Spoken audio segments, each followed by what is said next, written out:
Hey, everybody. I feel bad that I don't have the mystery guest on the screen right now. Just a heads up, they're having a bit of technical difficulties. We will get there soon, sometime probably in the next like 4 minutes. They're working on it right now. They will be on the screen, I promise, very, very soon. They're texting me in just a minute. I do want to, while I like kill some time while they're fixing things, I'm going to say hey to the chat in just a second, but I kind of want to highlight two things real quick before we get like real deep into the show. So I'll do like regular banter in just a moment. But first, two releases that I really wanted to add. One, I know that Fun City Editions left OCN, and a lot of people seem to think that they weren't putting stuff out. From what I hear, MVD has kind of a long lead time from when they had to submit things to be able to do it. So it seems like they're catching back up. The first release came out, and it is Primetime Panic Volume 2. I will say that it is not the big hard box like the first one. It is just a slipcover, but it's a pretty nice slipcover. It's I don't know if it'll show kind of there. This is actually all embossed, all of the red title print on every side. What's odd, it is a little flimsier than a regular Vinegar Syndrome slipcover, but it's still nice. But the rest of the release is great. Like really nice booklet. Everything is stylized like the TV stuff, like the first time. 3 full discs. When you get the limited edition, everything is going to be like this on the standard as well, without the booklet and the slip. This looks really great. Just got it. Cannot wait to dive into this. But please don't sleep on Fun City Editions. I know that they had a couple quiet months because of the transition away from OCN. So some people kind of forgot what was going on. And then the other thing, I got this in for review from Music Box Films. Music Box is a partner label of OCN, but they do a lot of stuff outside of that. And they just released The Complete Story of Film. I know a lot of people were kind of speculating that this wasn't going to be a good release. They kind of went all out. It's got a really nice little booklet here with a lot of information and citations to what they did. Opening it up, they've got discs in all these sleeves. It's a pretty solid looking release. Nice high quality throughout. I can't really wait to go into it. And yeah, it's looks like a solid release. Literally just came in for review. Can't wait to take a look at that. They just texted they need like 1 more minute, so let me chat with the chat. We'll see what's going on.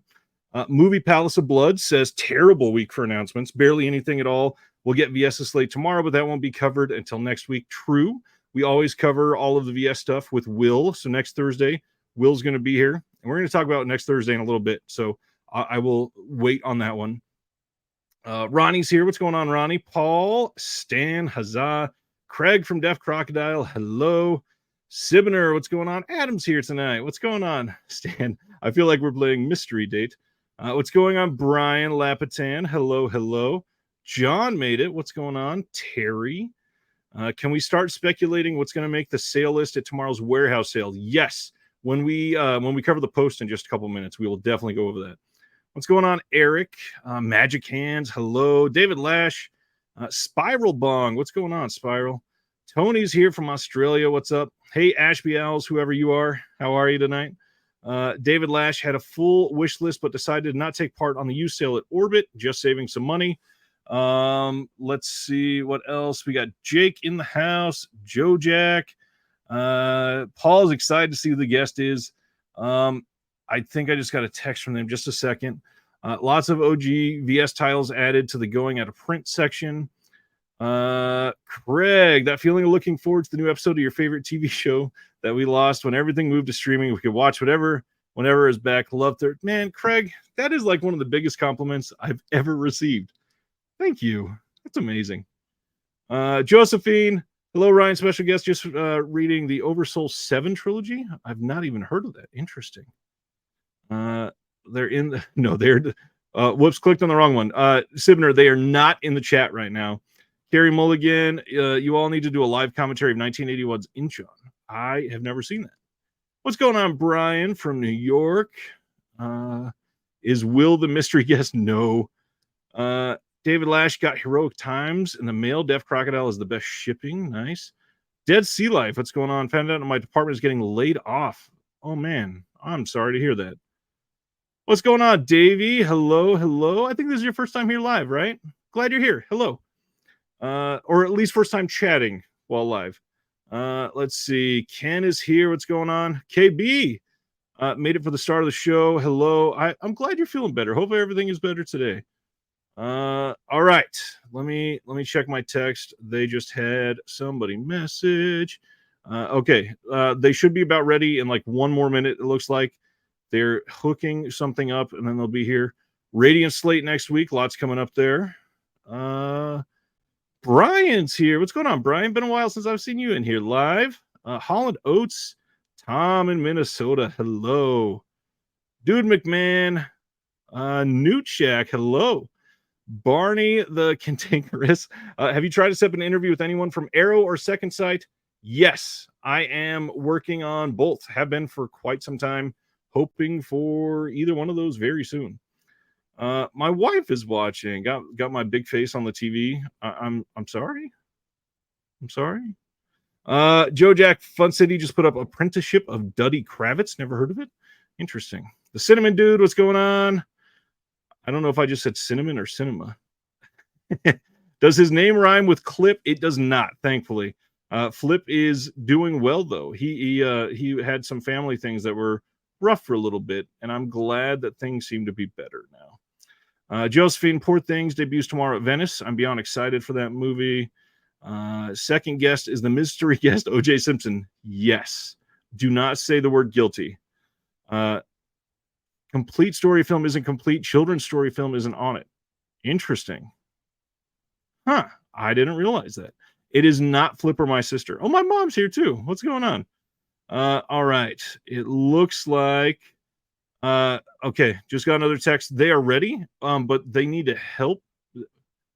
I'm trying to read the text at the same time as I read it. What's going on, John? They need help checking this. I'm gonna play my intro again and then give them a call real quick. This whole intro will not play. I'll be right back. I promise. They will be on the screen as soon as I come back. Here we go.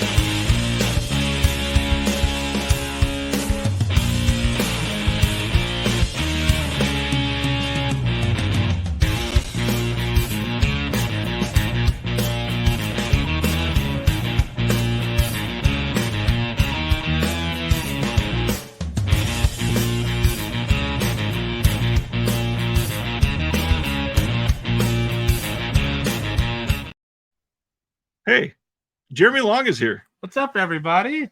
Jeremy Long is live. I'm in the room. This is my first live guest ever on Reconnected. It's so much smaller than I ever imagined. Yeah, this is why we had to do mystery guests, because Jeremy is here. I had to go pick him up from the airport last night and everything. And I just got out of the shower. Yeah. How we doing? I didn't want to stink when I was sitting this close to Ryan. I think you need a little more room. Hi, everybody. First of all, sorry for that I'm the special guest. I know you were expecting someone like super famous or really cool. I'm neither of those things. Maybe a little cool. You're pretty cool. But I am very flattered to not only be in the presence of our dear fearless leader and host, Ryan, but to be the first live guest. His office is at your house. I love that. Yeah, Dave Grohl is here. Rock and roll, guys. Stan says he called it. Stan knew? Well, that's because Stan and I had lunch the other day, and I told him, I was like, I let it slip. Just kidding. Yeah, it is not a green screen trick. Jeremy is very much here sleeping on my couch. Jeremy's going to be here all weekend. How do we prove it's not green screen? You have to be a real good compositor to be able to do this in real time. Oh man, that is fantastic. And funny enough, somebody guessed Flip as he texted me. Flip would have been a better special guest. No. That's just the validation I was looking for. Now that we can regularly banter, how's the day been? Tell them what's going on. Well, we had kind of the best day ever, everybody. So I flew out here just to be the special guest on Ryan's show. And it's quite the honor to be the first. That's hilarious. Why, do you live here and I'm not aware of it? You didn't tell me that. I No. never would have came. I'm honored to be the first guest. Yeah. Well, that's because Video Store Review hates me. Yeah, we know that. But I hope everybody else is at least like not either semi. Cam, you can still come see us. Pissed. Oh yeah, come on down, Cam. It's so anyways, we had a pretty great day. I mean, I'm here visiting Ryan for a couple days. But this was the big reveal on the live on the show. And for the first time ever, live guest. And let's see. Well, we started our day by visiting fellow patron, He's in the chat. fellow viewer, and fellow Discord member, Brian. Yeah. Whose name on the thing is the Wonderment Project. Yeah. He is in the chat tonight. So we had a good old fashioned cup of coffee, although I had hot cocoa. Yes, you did. With and Ryan. I had pineapple frozen something. Whatever it was. Hey, there he is. That's how we. What's up, buddy? That's how we. Good reveal. Video Store Review begs to differ. And we were at this mall that had like the mall had a Legoland and green water fountains, Legoland, and an aquarium in the mall. An aquarium. There was like 5 fish.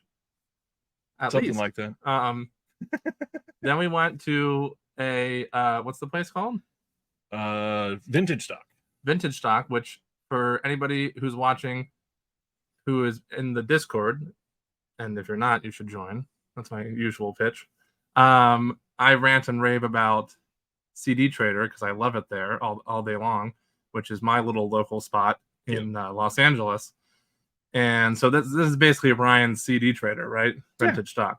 So we went there, and I love that this comment came in because now you can go with that comment. Well, we're just about there. And we at Vintage Stock, we found a Blu-ray copy of Clickbait for sale. Jeremy's movie was in a Vintage Stock in Kansas. So that was very flattering and kind of a little cool thing. Middle America loves my shit. What can I say? That's true. Then we went to see Bottoms, Ryan and I. It was my 3rd time seeing it. In 1 week. Because I really liked it a lot. I hope John DeMarsco is in the chat. Because he only gave it a 3.5. I'm very much looking for it. It's one of my most anticipated of the year, actually, especially now that so many are getting pushed till next year. Yeah. I hope Poor Things does not get pushed. KB, we went to the Vintage Stock on Metcalf in Overland Park. And, oh shit, now they can stalk us. And then we saw Bottoms. They can stalk us to where we were earlier. Yes. And and then we went into what was that place called? Cinzetti's.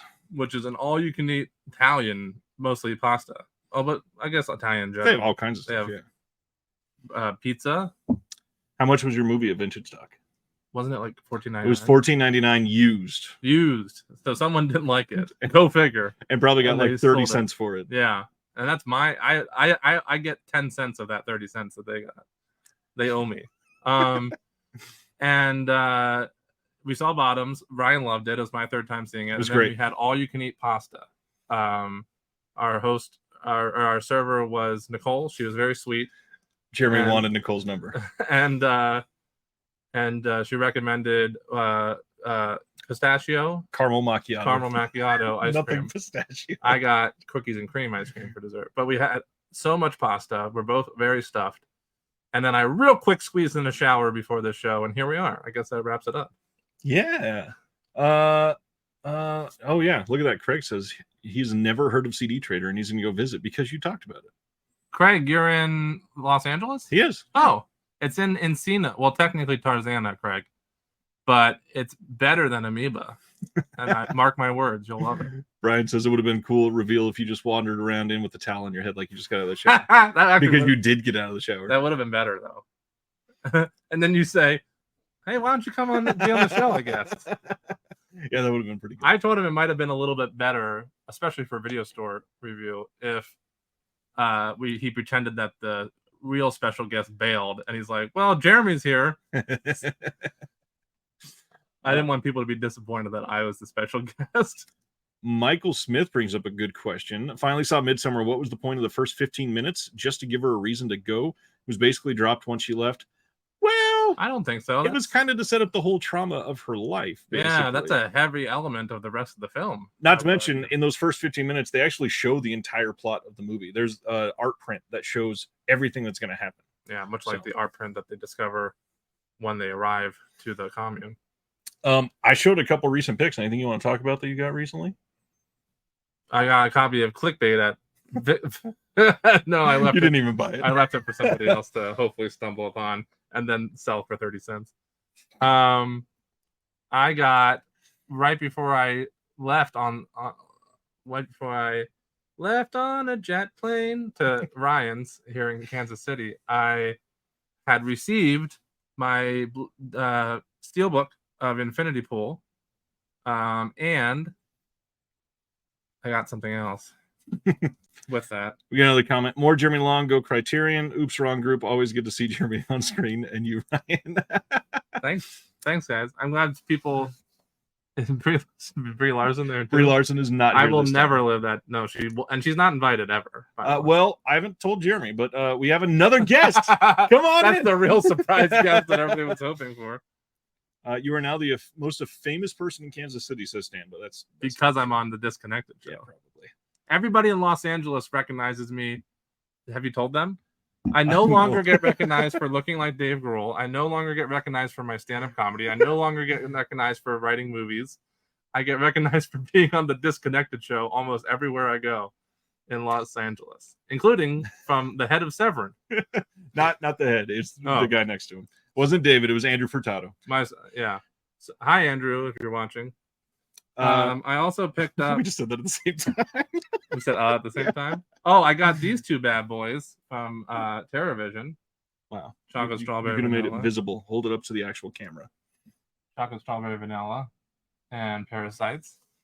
And then I got here's the other one I got with Infinity Pool. It was a Target order, and I got the new Metalocalypse. Oh, Doomstar. There's a replacement disc for that, just so you know. Oh, good to know. They left something off of the disc. How do I get that? You got to contact the studio. I think they're working on it. Son of a bitch. That sounds like a hassle.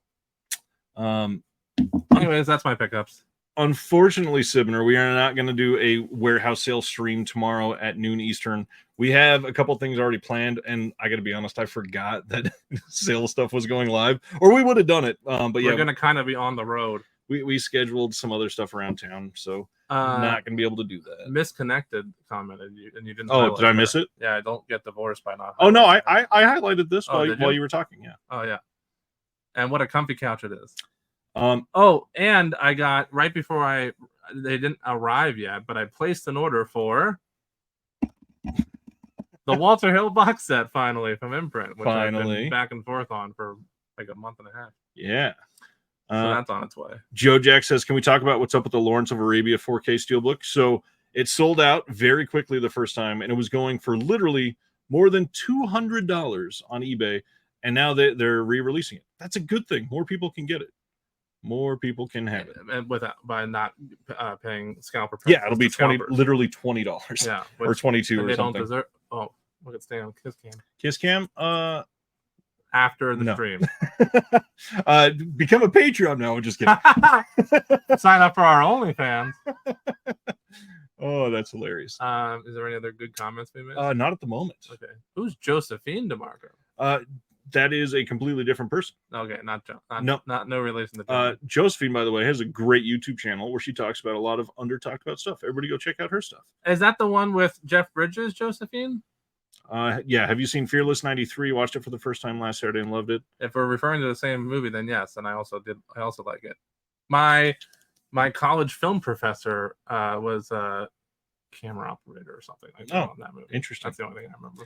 Oh, well, and I guess we should probably talk about we met Brian from the other part of the Discord today at the mall, and we hung out for a little while. Found out they both worked on the same show from opposite ends of the country and had no idea. That's pretty damn cool. It's kind of ironic. Yeah. There's one show. Brian also works in reality television as his day job, as do I when I'm not doing comedy or writing movies. And there was a show that I worked on for the Food Network that had an element in Los Angeles and an element in New York. And he worked on the New York side, and I communicated with many members of his team that weren't him. That's and amazing. Never knew it.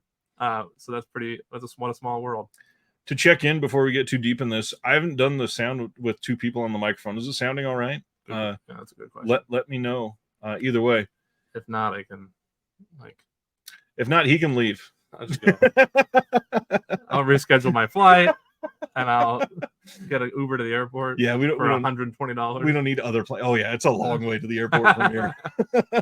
Let's see. Anything else you want to check in? You had a lot of recent watches. You just did a triple feature and stuff. Anything else you want to talk about? I did do a triple feature. I did. I will shout out my triple feature because it includes three indie films. No, two indie films. Sibner wants to lean in real close. Good. I'm glad sound is good. Sign up for our OnlyFans. I'm about to tell you. Yes. Oh, I saw Retribution, the new Liam Neeson film. Not good. Michael wants to know if you have met Padma Lakshmi. Who? Padma Lakshmi. I believe she's a host on Food Network. I have not. I do. I'm sorry. I worked on many Food Network shows, but I have not worked on her show, apparently. Harry Mulligan watched Mad Heidi today.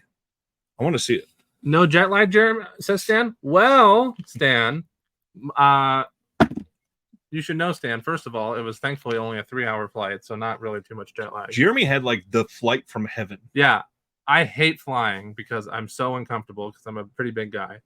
And I never flown Southwest, so I had no idea that it was pick your own seat, which is in some ways kind of anarchy. Yeah. But while I was waiting for my flight, after going through a no security line, there was no security line. Then I'm waiting for them to start boarding at the terminal, and they say, this flight. Just a reminder, this flight has 132 open seats, so feel free to spread out. And I was like, huh? I've never experienced that. I've only been on completely packed, sold-out flights. And so when we got on, it's like everybody had their own row, and I picked the row that had a handicap spot in front of it, so I had all this leg room. There was no one sitting next to me. Once that seatbelt sign turned off, oof, baby, I was in heaven. It was the comfiest flight I've ever had in my life. So I was stoked about that. So no jet lag, Stan. Thanks for asking. David wants to know how you've never flown Southwest before. Somehow I'm always looking for the cheapest deals when I'm getting flights, and Ryan disagrees with this when I told him as well. But somehow those have always seemed to be United flights for the most part. But also, you're always flying like fully cross country. Usually when I'm flying back to visit family or friends on the East Coast somewhere, not Midwest. Right. Jeremy's never been here, and he's crossing like 4 different states off of his I've never been here list this weekend. I have a goal to visit all 50 states before I die, which gives me about another 5 years. And I'm almost, including this trip, because I have I'm visiting Omaha on Saturday. I'm taking a little solo trip there, leaving Ryan, and taking a day trip up to Omaha, where I will also drive through Iowa and stop in there somewhere. And while we're here, we're in both Missouri, and we just went over to Kansas during the day today. So I've crossed 4 off my list, and if you include those 4, I'm at 23. So I'm almost halfway there. It's not bad. Josephine says, what's your favorite plane movie or plane scene in a movie? I think actually my favorite, Airplane if it's a comedy, non-comedy, Red Eye.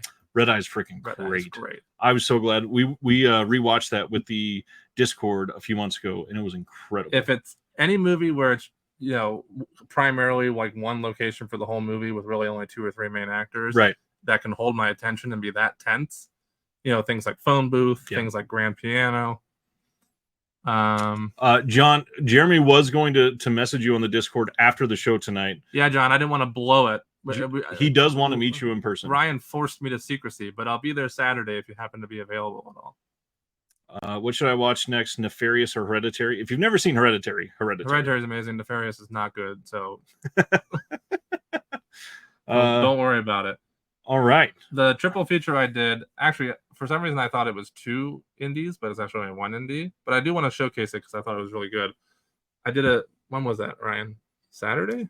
I don't live with you, but that sounds about right. Yeah, but you somehow know my life better than I do. Anyways, over the weekend before coming here to visit Ryan, I did do a triple feature where I saw Bottoms. It was my first viewing of it, and today was my third with Ryan. But I saw Bottoms and Strays, which was surprisingly better than I expected. Oh, you saw it, right? Yeah, I saw it on Tuesday. You didn't like it. It was okay. It was very much exact. Like if you said Jamie Foxx and Will Ferrell are going to make a talking dog movie, Yeah. I could have wrote this script. Well, all I'll say, I do agree with that. I'm not denying that. The only thing I'll say is that I expected it. I fully expected it. What happened?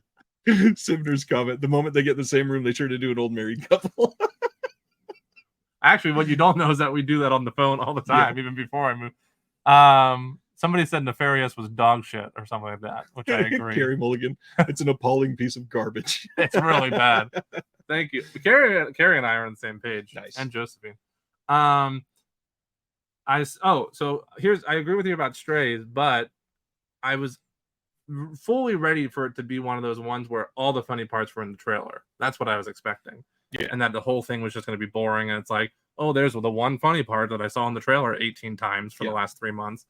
But it actually had some more funny parts, so I liked it because of that. I only gave it half a star more than you, so we're on the same page.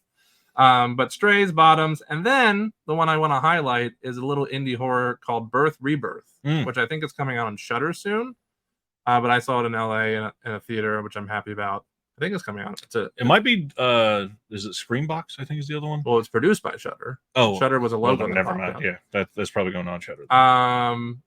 And it stars Judy Reyes, who I only know from Scrubs. Movie Pallets of Blood. Spoiler at the 1 hour mark. Flip pops out of Ryan's toilet, Ghoulie style. That's amazing. I wish Flip was here. The real spoiler alert is that at the hour mark of this stream, I'm going to detail my fitness routine for about 3 hours. Birth Rebirth stars Marin Ireland, who I really like. She was in a couple films, I think, including The Empty Man, and this show I liked called. Give that up for a second. I am. Yeah. This show called Sneaky Pete with Giovanni Ribisi, and I know her mainly from that, and then also Judy Reyes from Scrubs. I know we talked about this the other day. I just thought of it. Is that the Louis C.K. show? No, you're thinking of Horace and Pete. Horace and Pete, got it. Anyways, Birth Rebirth was it's a directorial debut. It's a little indie horror. It knows what it is and isn't trying to be anything else. And it goes there in a couple moments that I'm really impressed by and respect. And it's a solid little indie horror. And I think it's going to be on Shudder soon. Anyways, I highly recommend it. So. All right. So Stan says, have you seen Demeter yet or Blue Beetle? Demeter thought was, I was very lukewarm about Demeter. Very whelmed. Very whelmed. Ryan made a couple really good jokes today, by the way, you guys. I didn't know that was worth reporting. Okay. No, it was really funny. Blue Beetle. Blue Beetle, pleasantly surprised. Better than Demeter. Also, a lot of very typical, superhero movie stuff that we've seen 1,000 times. But the family aspect really tied it together. George Lopez was really good. Right. So I thought it was going to be garbage. So I was pleasantly surprised in that sense. Adam says, what's the art of my shirt? It is Audition. They can hear you whispering. Oh, yeah, this mic is very good. Wait, I see my name in Flickering Waves. Flickering Waves. Oh, no, it's Jeremy Piven, not me. Christian Shaw was harassing Jeremy Piven about smoking a cigarette on a plane. Underrated movie. The Goods. The Goods. Yeah, The Goods is actually very I haven't underrated. seen The Goods like since it came out. That is a really underrated movie, actually. You want to get into announcements? Are you ready for Can that? I bring... If you want to, sure. I just want to get over. Okay, go ahead. Jeremy brought a gift, and I actually was holding something for him that he doesn't know about yet. So we're going to exchange gifts, I guess. Hope you guys like this. Hopefully this wasn't underwhelming. I know that putting up mystery guest, I understand can be like leading to expectations, but that's what I was worried about, folks. I was really worried that everybody would be severely disappointed that it's just me. Sibner says Jeremy stands up and has no pants. Very close. I'm just wearing basketball shorts. And Stan says that you being here is heartwarming. Oh, thanks, Stan. Aw. Okay, go ahead. Okay, I put it in this Target bag that we went to earlier so that it would be a surprise. But here you go. Let's No do ASMR. free advertising for Target. They have enough money. It's a T-shirt, and it's Paul Bearer Press. Nice. I don't know this design. Stan thought it might be Laurent. No, that'd be fun. It's a Paul Bearer Press shirt that I thought you'd enjoy. Dr. Butcher, MD. Wow. I'm kind of shocked that this got any sort of attire. I thought it was kind of cool and rare, and That's pretty damn neat. And I love Paul Bearer Press shirts. I They're bought it. really comfy. I got it for you at the Summer. Yeah, they do a lot of stuff with Paul Bearer. Yeah. Okay. I wonder if that came out with the film when it first came out, because I don't remember that design. Let me get rid of all this. And then Jeremy's gift. I had something that I was going to give him because he had such a rough time going to a screening of a film because I recommended it, even though all I said was that a partner label released the films. I'm giving him Jess Franco double feature with actual female nudity instead of male nudity. Whoa! And I had to censor the cover for everybody, but I like there both. you go. They can't see the other side. You can. Oh, that's a great slip then. Front of the slip and back of the slip that I will not turn around. You could casually move the post-it note to the other side for fear of getting demonetized. Uh, We need that 20 cents. not just demonetized, but like whole channel ripped down. Look at what they've done to other stuff. Wow, thanks, buddy. I'm shocked that you're willing to give this up. Sibner says Will is seething right now. Okay, message Will and tell him he needs to fly here someday too. I've been trying to get Will to show up here for Which a long Will? time. Ashby Owls. Like we don't know who that is. Who's Ashby Owls? Coming to 4? Yeah, Dr. Butcher MD from the shirt is coming to 4K soon. It is? Yes, Severn announced that they're. Then maybe that's a new shirt in honor of the 4K. I don't know. I don't think so. Oh, okay. Probably not. All right. Are we? Gift time over. Yeah, it's all done. Thanks, buddy. And yeah, David says that slip is a heavy hitter. Yeah, that's That one sold out. I think. it's all Okay, real so fast. here's the funny thing. I think that thing went on sale while I was in LA with you last time, and it sold Oh. out in like 80 minutes. Yeah, real fast. Yeah. And I missed it. And Ryan knows that, which is why he gifted it to me. Exactly. But now you're missing it. Yeah. But it's Jess Franco. Fuck Jess Franco. Well, and see, this is the exact reason why I was worried about doing a live gift exchange, because everybody's like, wow, that's a heavy hitter. And then mine's just like, oh, here's your little pallbearer shirt. Hope you like it. No, it's all right. It's a great shirt. Oh, but they're I'll not wear it on next week's stream. they're not equivalent gifts, but I hope you enjoy it. It's okay. It doesn't have to be equivalent. See you guys. I can't turn off my camera like I usually No. do. I just gotta walk. I can't remove you from the stream. I It's just not gotta the same. walk out of the room.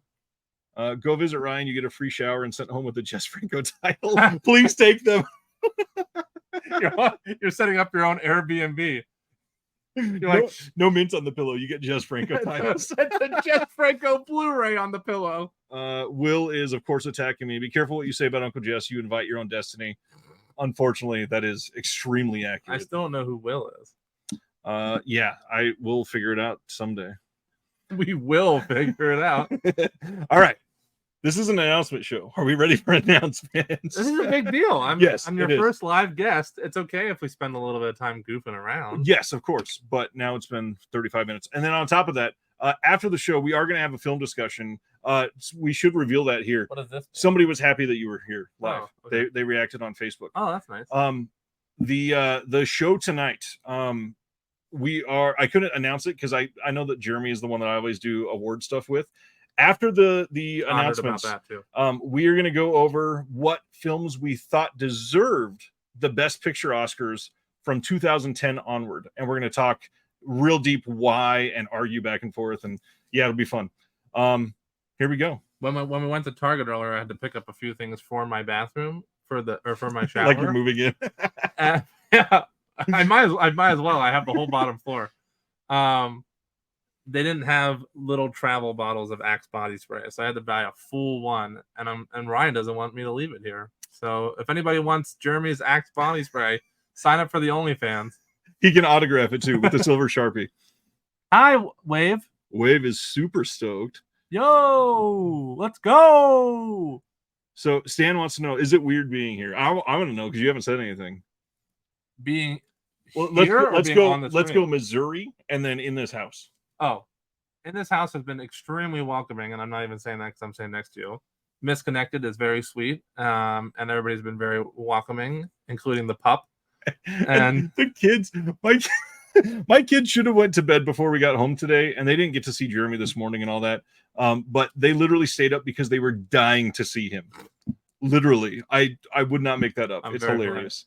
Being in Missouri is weird just because I'm so used to LA. So any kind of, even when I go back to Pennsylvania to visit family is weird. This is why I don't want it. Ronnie says, Axe body spray, are you 14? Well, I can't, they don't sell like little things of cologne, which I use at home. So travel wise, I usually get an Axe body spray because I usually have like little mini ones. Right.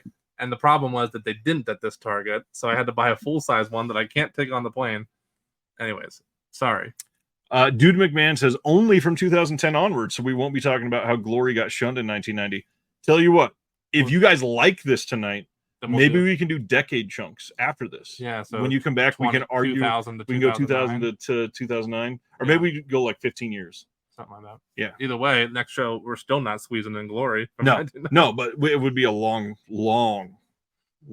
series. So it feels weird to be here just because it's small town. Yeah. But I gotta say, I liked seeing Bottoms with Ryan. I liked finding my movie at this little vintage that was shop. really cool. And I liked if I sent you the video, would you be able to play it or no? On here?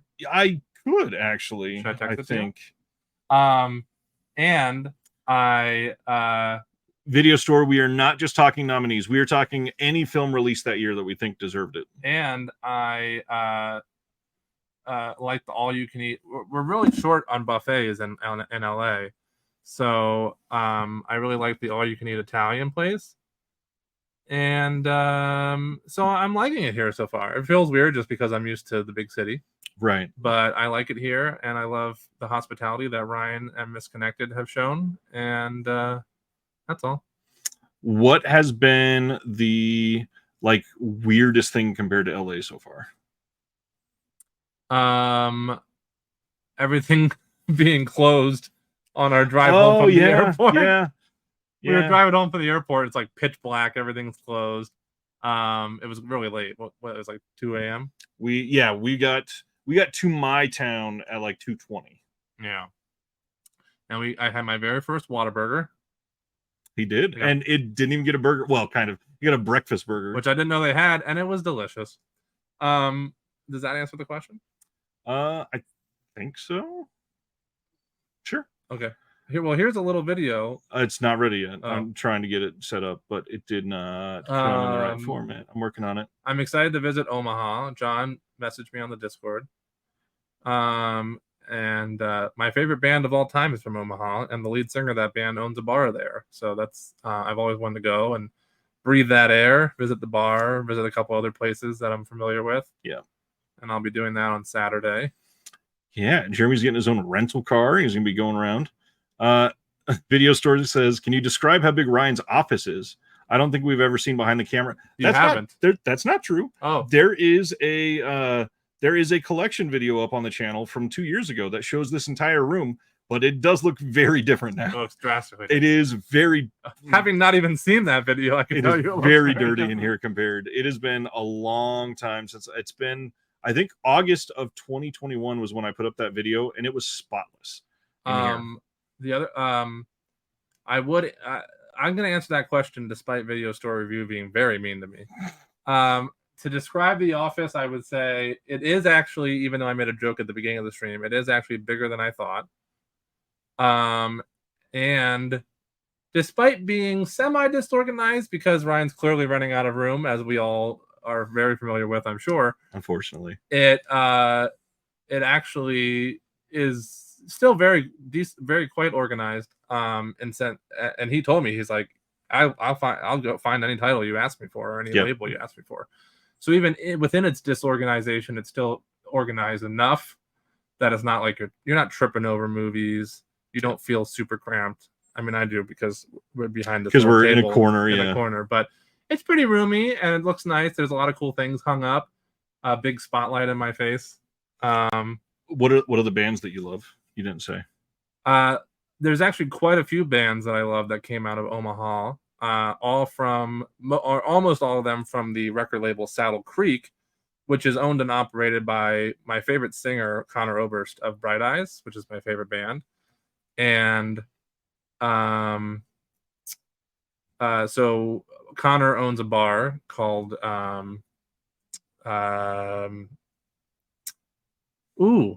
it's just on the tip of my tongue. I'll think of it in a second. So I've always wanted Saddle something or no, Saddle Creek is the record label. Oh, okay. And their headquarters are there, and I'm hoping about the possibility of being able to maybe go inside or tour the record label if possible. I don't know if that'll work out or not.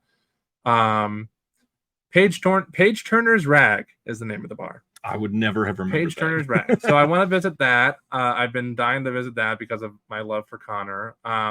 So Bright Eyes came out of Omaha. All of Tim Kasher's bands came out of Omaha. Another friend of mine who's also one of my favorite musicians. He had two bands, The Good Life and Cursive, that both came out of Omaha. So that's three. But there's a couple other ones, but those are the main three. And I want to visit the bar. Yeah. This video is not working, so I'll keep working on it. Okay. What? He says it's in downtown Omaha. Yeah, John, we can meet there for a drink. What does DC say? I bet it is, Jeremy. Stan says it looks kind of cramped here. Oh, is he referring to your room? Probably. Does he think it's not organized? Got to check out for the night. Curse that 0 hour class. Enjoy the rest of the night. Catch up with the rest of the stream on the weekend. Thanks for hanging out, Eric. Get some rest. Happy to have you briefly. Yes. Bright Eyes is great stuff. Oh, good. I'm glad you agree. One of the greatest lyricists of our time is Conor Oberst, without a doubt. It says as is Cursive. Oh, that person's really rad. Glad you like both of them. I'm trying to breathe the same air that they originated from. Why isn't it working? I'm not sure. Ryan filmed this great little video of me earlier that we wanted to share with you. I'm trying to make it work, I promise. I don't know. All right. Let's get into some announcements then. What if I just played it on my phone? That would be terrible. Okay. It really would be. John Gray mentioned me in the comment. What? Oh, yeah, just now on here. Oh, okay. Why hasn't anyone put out a deluxe release of original King Kong? Because the studio doesn't want to give it up. But things that the studio has given up, these film noir titles, let's talk about those. So Imprint on November 29th is releasing all of these that we're about to talk about from Imprint. The first is the Essential Film Noir Collection number 5. This is another one of their hard disc boxes, 1,500 copies only. This will have Island of Doomed Men, which is the first time on Blu-ray in the entire world. Then the Red Menace and The Burglar, which is also a first time on Blu-ray in the whole world. And then finally, 13 West Street from 1962, which is also a worldwide premiere on Blu. So when you're reading that, you can't see yourself. I can't see comments. I have to go back and forth, yeah. I had no idea. I'm getting all the insiders. Got to make it look good. And I'm sharing it with you all. I'm trying to make it so that you guys are also behind the scenes. Dude McMahon, I saw Bright Eyes at a tiny punk rock record store in the 90s. Surprised when he hit it big. Oh, hell yeah, Dude McMahon. That sounds rad. I saw them. The smallest show I've ever seen them do was they actually did a little acoustic show at Amoeba in Hollywood once. Oh. When I first moved to LA. That seems like a very cramped place for a show. Yeah, it was cramped. Next is the Tales of Adventure Collection Volume 2 from Imprint. This is going to have 5 films in it. We have Angel on the Amazon, Daughter of the Jungle, Fairwind to Java, Elephant Walk, and Safari. They've got some commentaries listed here, but some of these have special features coming. But the big one, Fairwind to Java, has a commentary by Sam Deegan, which she always adds some really cool stuff to some of these. So I'm stoked that they are reaching out to some wider range people like Umbrella is. They're getting some really good stuff for features as well lately.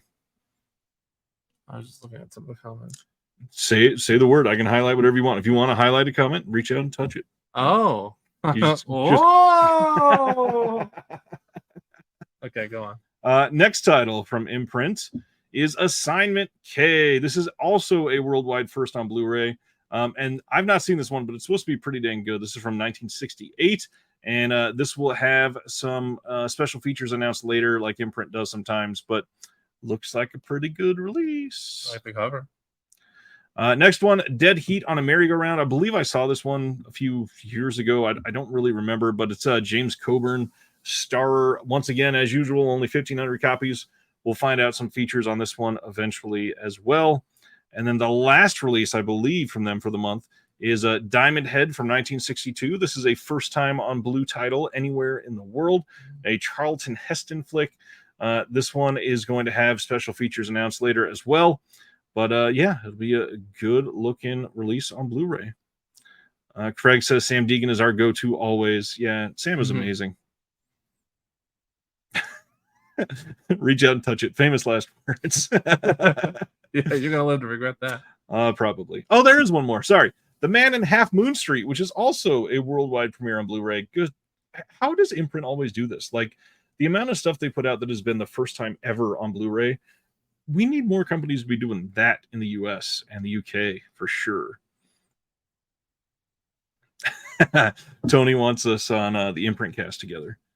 Yes. Yeah, Tony mentioned that to me. He actually reached out to me. Yeah. I would love to, Tony. Let's try and set that up. We absolutely need to. Let's see. Joe Jack says, I associate Bright Eyes with an X strongly, so it's a shame how that can ruin otherwise decent stuff. Oh, trust me, Joe Jack. Yeah. I have unfortunately quite a few things, including restaurants that are ruined and TV shows. 1 or 2 restaurants and 1 or 2 TV shows that are ruined by some X's, unfortunately. So Yeah. I get you. Jeremy can't throw up in McDonald's anymore. I can still throw up outside Just of in the Burger McDonald's. Coincidentally, no. Coincidentally, I was gonna say something and then I cut myself off. probably a good choice. Let's go to some Arrow. There's some. I thought it was a pretty decent month for Arrow. Barbarella on 4K. I Which know people are excited about this one. yes, and the art on this looks pretty amazing. I'm really stoked that they did this. When you zoom in like that, does it zoom in on the? It does. So Oh. watch. I'm highlighting the art. And when we come over, you can see that it's zoomed in. Oh, wow! But you can't do that with the video. I don't know what you mean there. The video can't show up in that little screen I'm instead. trying. Oh. Okay, I'm trying. I didn't know what you were doing earlier. I was trying to get it to upload to this, but it won't even show as a possible clip to upload, which doesn't. Oh, wait, is it showing now? It just needed to process. Okay, so now it'll be processed. We can play it in a minute. Oh, great! Uh, All this hype for a 30-second video, but no one's gonna like of anyway. you being silly. Okay, so Barbarella. I'm so sorry in advance. Keep going.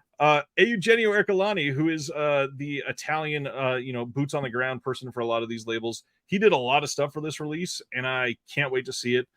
He is on, I believe, the commentary on here, if I remember right. Let me see. I don't remember. I remember his name being in there somewhere. Oh, no, he wrote on this. That's right.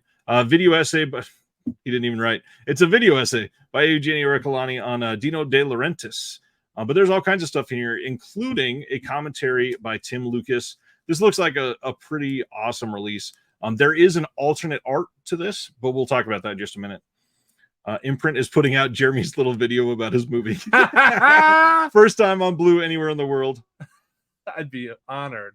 I own a lot of Imprint stuff. Is it bad that I've never seen Barbarella? I think that's the case for a lot of people. I've never actually. seen it either, so don't feel bad, Craig. I've only seen clips. I've never seen the full thing. And it's 1968. It was kind of overshadowed for a little while. Yeah, completely get that. Let's see. Wave bought art prints, original art from the artist for Barbarella a long time ago. Wow. Tula Lotte. Glad she's getting to do covers for movies now. Any other month, for any other Arrow month, Barbarella would have been the headline release. Totally get that. But not this month because of I don't think it's this title that Oh. he's talking about. But this is my favorite announcement from Arrow for the month. I adore the entire Tremors franchise. Yeah. I love every single one of them. And they're releasing Tremors 2 on 4K. I'm which excited about this one too. I'm very excited, though. I got to admit, Tremors 2 has some of the worst special effects. Not just Tremors 2. All of the sequels have some of the worst special effects. It'll be a beautiful companion piece to your Arrow. Yes, Tremors 1. and you can see I've got the Arrow poster right there. Yes, you do. But you'll see they are doing this green art style for this. Let me zoom in for everybody. And then not only are they doing that, they also have an option for one that kind of matches the first one. How do you feel about that? That is the same color and everything. I actually like that because I think I'd put them side by side, and I think it may kind of look cool if they're all the same color. Right. Or is that weird? Do you think it'd look cooler if they were different colors? That's kind of what I'm leaning towards. I mean, the green looks cool. They both look really good. But for some reason, I feel like I'm thinking of like the other Arrow release of what's the Yakuza, the series. Oh yeah, and how when you line them all up, they kind of create like a little on the spine. I don't know. I'm feeling like, if they're going to continue releasing some of the rest of the Tremors franchise, it would kind of look cool all lined up together. Yeah. If they're not different colors. But Cam is getting the green one. Yeah. Let's see. Each their own. There's another comment I wanted to. Oh, there it is. Will says, I think Barbarella kind of sucks. Who's Will? I don't know. Who? Ashby Al. Hoot. Who? Joe Jackson. I don't give a hoot. Tremors 2.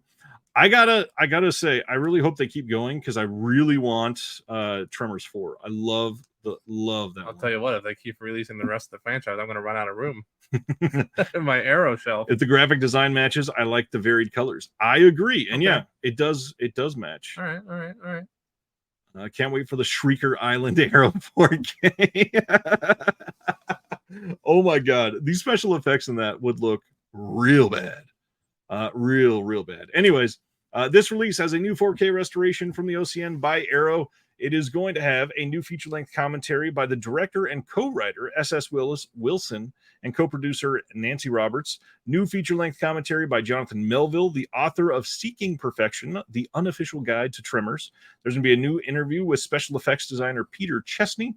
New interview with CG supervisor Phil Tippett, who did Mad God recently. Oh, I love Phil Tippett. An offset featurette with the cast and crew, some outtakes, and all of that other fun stuff. And then there's going to be a book with new writing by Jonathan Melville on the Tremors 2 scripts that never got made, which is really exciting.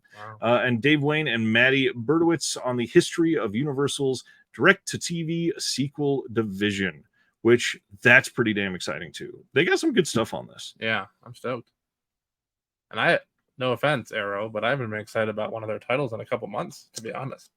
This is the first one I'm excited about. I feel like they've had a good couple months in a row, I will say. For me, personally. But this is the big deal. Let's go deep into the mind of Coffin Joe. So this whole box set is called Inside the Mind of Coffin Joe. This is coming on November 28th in both the US and Canada, and then November 27th in the UK. These are all on Blu-ray. This is everything that we could have right now from Coffin Joe. These have not all been released previously on other discs. There's some that got DVD releases, but some of these were not already part of other DVD releases, I believe. So a couple of these are pretty new for everybody. Well, I'll tell you what, this is a hell of a month for them. This, Tremors 2, and Barbarella. Yeah, this is a big deal. So this is kind of just an intro post, but let's go into what the films are, which there's a lot of information here. There's a new 4K restoration from the best available elements for all of the films, HD Blu-ray presentations of all films.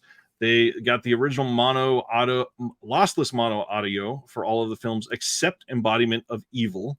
And those films are, let's see, disc 1 is At Midnight, I'll Take Your Soul. And on all of these, there's going to be archival features. There's going to be new features. There's going to be all kinds of stuff. It's kind of ridiculous. Disc 2 is This Night, I'll Possess Your Corpse, The Strange World of Coffin Joe. Disc 3 is The Awakening of the Beast, The End of Man. Disc 4 is When the Gods Fall Asleep and The Strange Hostel of Naked Pleasures. Disc 5 is Hellish Flesh, Hallucinations of a Deranged Mind. And then disc 6 is Embodiment of Evil. There is so much in this set. I believe, if I remember right, it was going for around $100 on most of the usual sites, which for 10 films, that's pretty dang decent. Yeah.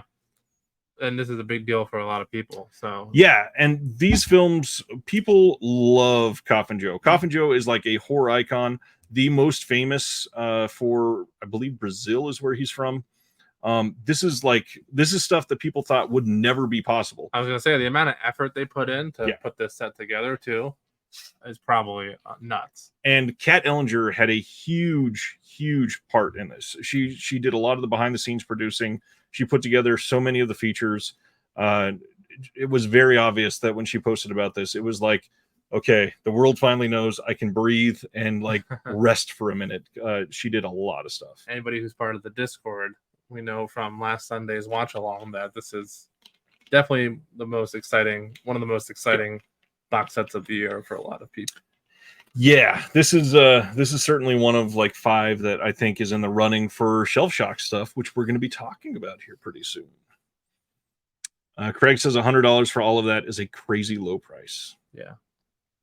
There answers Brian's question. Yeah. There was a question for this. Joe Jack says, do people genuinely like these films? I've never seen them. Not only do people genuinely like them, they're like genuinely creepy for many of these. These are actually good movies. People have been dying for stuff like this for a long time. So I'm very glad that it's coming out. On top of that, it just continues this random, like every week for the last month and a half, we've had releases that we never thought were possible getting announced. So That's true. I'm stoked on it. It's a good year for us physical media lovers. It's true. Let's go to the next one. This is the original art for Barbarella that if you want it, you got to go the site exclusive route. I kind of prefer the new art, I think. The new art. Like, I like this, but the new art's really cool. Yeah. So what? That's not going to have a reversible cover where you can flip it and get. Well, this is the hard box. The other one isn't a hard box? It is, but it's got the other design on the hard box. You might be able to flip the case art. See, I'd be fine with that. Yeah. I'd be fine with having the original on the Exactly. case and then having the hard box be the new art. Yep. And that's it for Arrow. How do you feel about Arrow for this month? Oh, I got really excited about the next one. No, I'm going to skip that one. I'd say it's one of their best months in a while.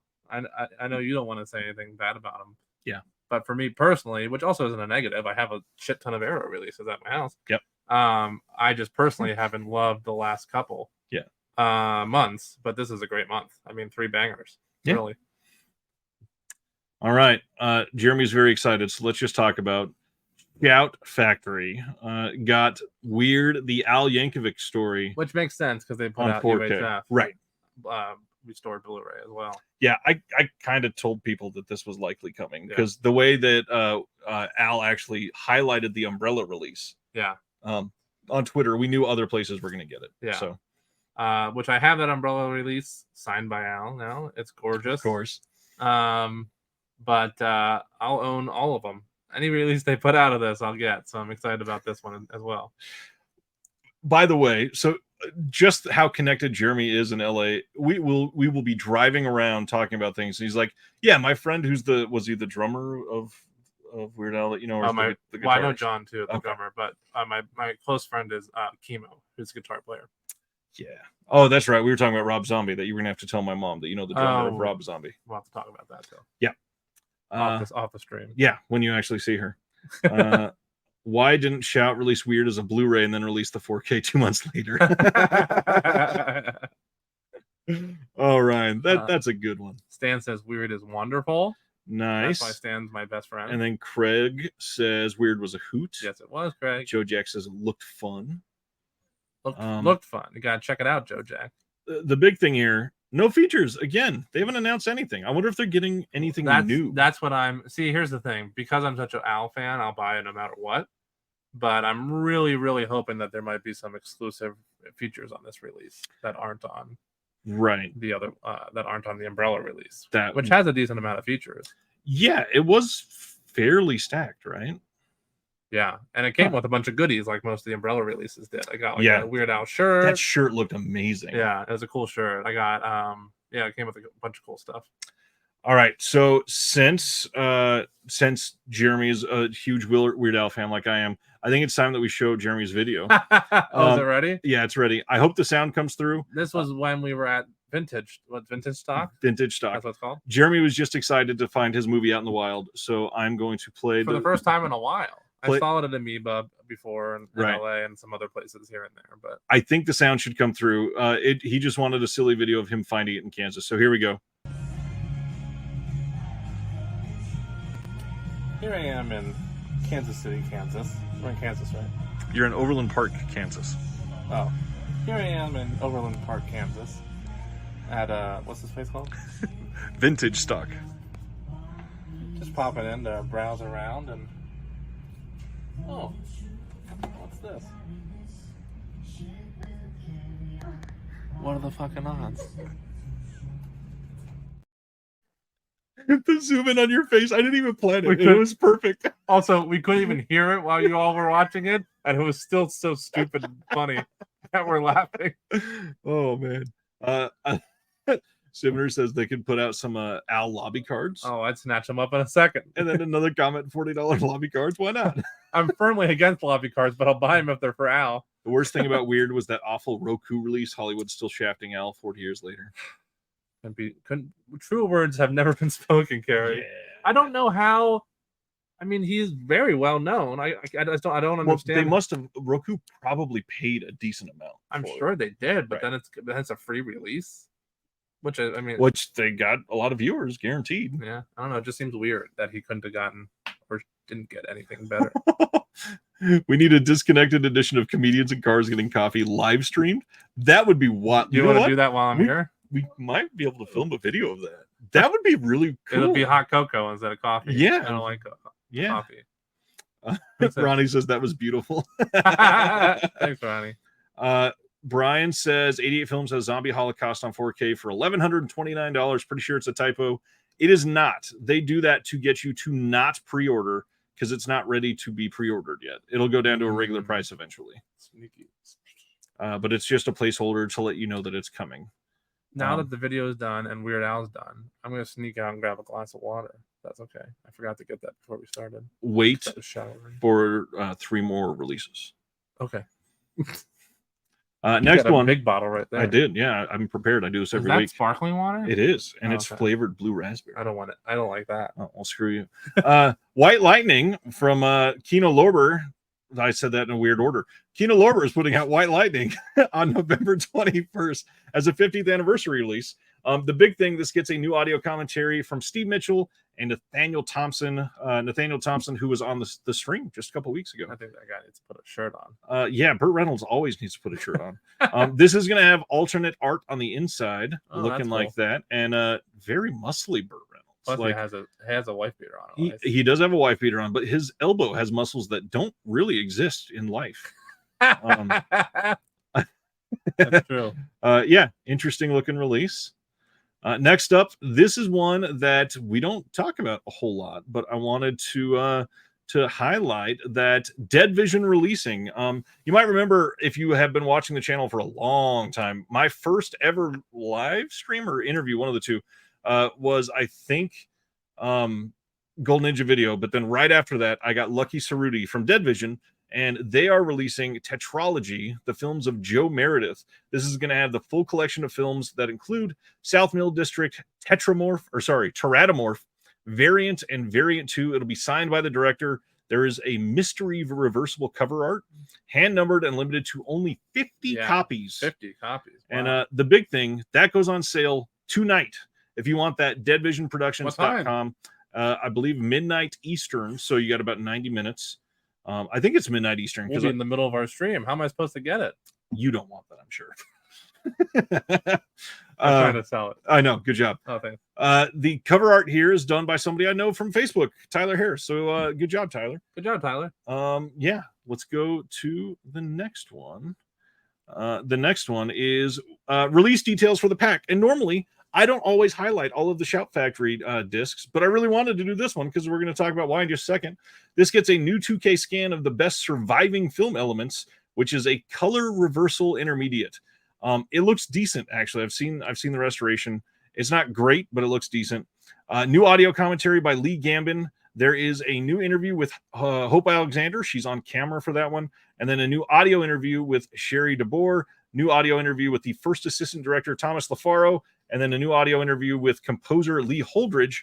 And I highlighted it because I edited this entire disc, everything except for the commentary. I did all of the features. Check it out. It's a pretty good looking disc. I think I did most everything on these. Support Ryan Yeah, it was a fun release. so that he can film more comedians in cars getting coffee videos. That'll be on the next Shout Factory release. Yeah, I haven't talked about it much on here. I've been doing editing for a few discs. I've got an OCN title that I helped on that hasn't been announced yet. That should be announced soon. But this release is really good, actually. And the big thing, this is a release that has never been on Blu-ray anywhere in the world. Shout Factory gets shit on. We already did it in the stream once for only releasing things on 4K that they normally put out on Blu-ray years ago or whatever. This is brand new. This is something that's never been released anywhere. So yeah, just wanted to throw that out there. Let's see. Stan says, so cool, Ryan. Thanks, everybody. How are you hearing about great editing, Ryan? That's amazing. How did I get that gig? I interviewed the producer for the disc on this channel before, and he asked if I could help out. Just like that. Pays to know people. You be kind to people, and they be kind back. Hey, go get some water. Boo. We're going to talk about this one for a minute. They dropped all their special features, right? Yeah. It's a good time for me to storm off. Yeah. I will rant about this for a minute while you go get some water. I don't know. Is it just, do you have bottles? If you go to the office, on my bookshelf, there's these, but you don't want these, so don't go get that. Go to the kitchen, and there's the fridge, and there's cups to the right of the fridge in the cupboard. Okay. No lobby cards of me, no. That's hilarious. Oh, man. You know things. Well, thanks, Ryan. So, yeah, the Columbo disc. Let's talk about this. So, Kino came out after they announced this incredible box set of the entire Columbo 1970s, and it looked incredible. Audio commentaries galore, some incredible names. We talked about this just last week, literally, and then they came out and said, due to unforeseen issues, we cannot include the new audio commentaries, essay, and other extras that we had already produced for the upcoming release. So now what it will include is the 1968 movie of the week, Prescription Murder, and the 1971 pilot, Ransom for a Dead Man, the shorter 71-minute cut of Etude in Black, and then an episode guide booklet, and that's it. So, my opinion, I don't know what happened behind the scenes, but it looks like the studio came and said, you have to say this release will have nothing on it. It is wild. I don't know what exactly happened behind this. I've talked to 2 or 3 of the people that were on the discs. They don't even know what caused it. So it's not like Kino is telling certain people and not telling others. Obviously, they know internally why they were gone. But oh my gosh, this is huge. Kino has already paid people to produce all of the special features. There are people that were very proud of them, like hyping up this box set, getting people to check out Columbo that have never seen it, people that were excited that were only going to buy this disc because of these new features, and they can't include anything. I honestly, I feel for Kino here, and I know that sounds weird. People are upset at Kino. I don't think Kino had anything to do with this. The only thing that I think may have not been the studio is somebody that is behind the actual release itself, like Peter Falk's estate or somebody that was a producer from back in the day and they neutered it something. I don't think it was any of the actual content because they can't include any of them. There is no way that Kino would have not lobbied to keep the rest of them if there was a commentary that had something negative on it. Either way, this is awful, and I really hope that they find a way to release this, a la, if you paid attention a few years ago when Kino put out Lost Highway. Kino had actually gotten, I believe it was Tim Lucas, to do a commentary for that one, and while they were producing the disc, David Lynch came out and said, you can't put anything else on the disc. I just want the movie on there. I know you got the rights. All you can do is the movie. So they couldn't put anything else on the disc. And Tim Lucas said, you know what? That's fine. I'm going to release the commentary on my own, put it up on his website, and people could listen to it while it was on. I like that was there. I hope these other people do that, or Kino finds a way to say, hey, if you are interested in these commentaries, check this out, and find a way to do it. But yeah, this, keep in mind, this is not Kino Lorber's fault. They I guarantee you they took a massive bath on the features because they're all done. They paid everybody for these. They had to. There is so much going on. They were all done. A lot of people at first were saying, is it because of the strike? Not at all. They were all done. It couldn't be because of that. So, all right, let me check out some of these comments. Oh boy, the Colombo Kino disaster. Yeah. Let's see. Those Corman discs kill me, DC, because I have to buy them generally. So much money for hardly nothing. Cam says, I'm still going to buy it, but it's the principle that people worked hard on the features. It really is. I love Peter Falk. Such a shame to see this get neutered. Agreed. They are allegedly trying to turn the special features into a book or audiobook. Interesting. I wonder. I wonder if that would fall under fair use so they could be allowed to do that. That would be interesting. I think the reason that they got away with the Tim Lucas thing is because nobody was going to be getting paid for it. So nobody was going to be profiting off of somebody's name, namely Lynch. Let's see. More frustrated by them not providing an explanation than I am in them losing the features. Oh, Ronnie says there's speculation that it was Peter Falk's estate. Okay. I heard about that speculation as well, actually. By the way, when I said boo earlier, it wasn't actually directed towards Kino, since I actually also feel for them. Oh, I get it. I heard you say. It's directed at the fact that... Is it still on upstairs right now? Yeah. That's funny. Misconnected is watching. That's an asinine decision on whoever agreed. Maybe Spielberg was mad that he wasn't asked to contribute and pulled out the big... No, there's no way. No, Spielberg does not give one flying F. Why would Kino have had anything to do with this? Exactly. Just one less thing. That's really good. God, it's really hard to not like Video Store Review. Why do you have to be funny, dang it? Why do you have to be funny and mean? Let's see. What is next? Vinegar Syndrome. So let's talk about the sale. We have a... That we won't be live for. Yeah. I really wish we could have. Man, yeah, we scheduled stuff too late. We will be hosting Vinegar Syndrome will be hosting a warehouse sale this weekend. This was posted last week. As summer is winding down, the fall is heating up, and we are bursting at the seams. Well, at least our warehouse is. It's time for a Labor Day weekend warehouse sale because Lord knows Vinegar Syndrome doesn't have enough sales. I forgot about that part of it. When does that start? At the same time as the new releases? Yeah. Yeah. We're going to be on the road. With all the incredible titles we and our partner labels have in store for you in the coming months, we are literally running out of space. Lucky for you, that means that this coming Labor Day weekend we'll be heavily discounting loads of overstock items to make room for fresh releases. Kicks off at 12:01 p.m. Eastern on Friday, September 1st, which is tomorrow. All I can say is at least I won't be the one driving. Shut up. You get to browse. And it runs through midnight Eastern on Monday, September 4th. And you will see discounts of 50 to 70% off of dozens of overstock items, including numerous VS and partner label limited edition slipcovers, standard, including going out of print titles, of which, by the way, before I keep saying, you know what, let me finish the sentence. Blu-rays, along with a ton of, the way my mouse was, it looked like I said with a ton of meth. With a ton of merch and clothing. Free meth. Go to Vinegar Syndrome for all your meth needs. Okay, so in the going out of print section, there are so many titles that I did not realize were in the going out of print section. Go check it out. There is... You applauding yourself? There's like... I accidentally spilled a little bit of water and then I stepped in it. And then my sock was wet. That's the worst. There's like 40 titles in the going out of print section right now. Oh, my mom's going to sleep. Have a good night, Mom. Have a good night, Mom. See you tomorrow. Maybe she heard what you said earlier. No, I don't even have to tell her. Yeah, we'll talk about it. It'll be funnier. Might only have to deal with the estate now. Has Tarantino ever done a commentary on his own movie?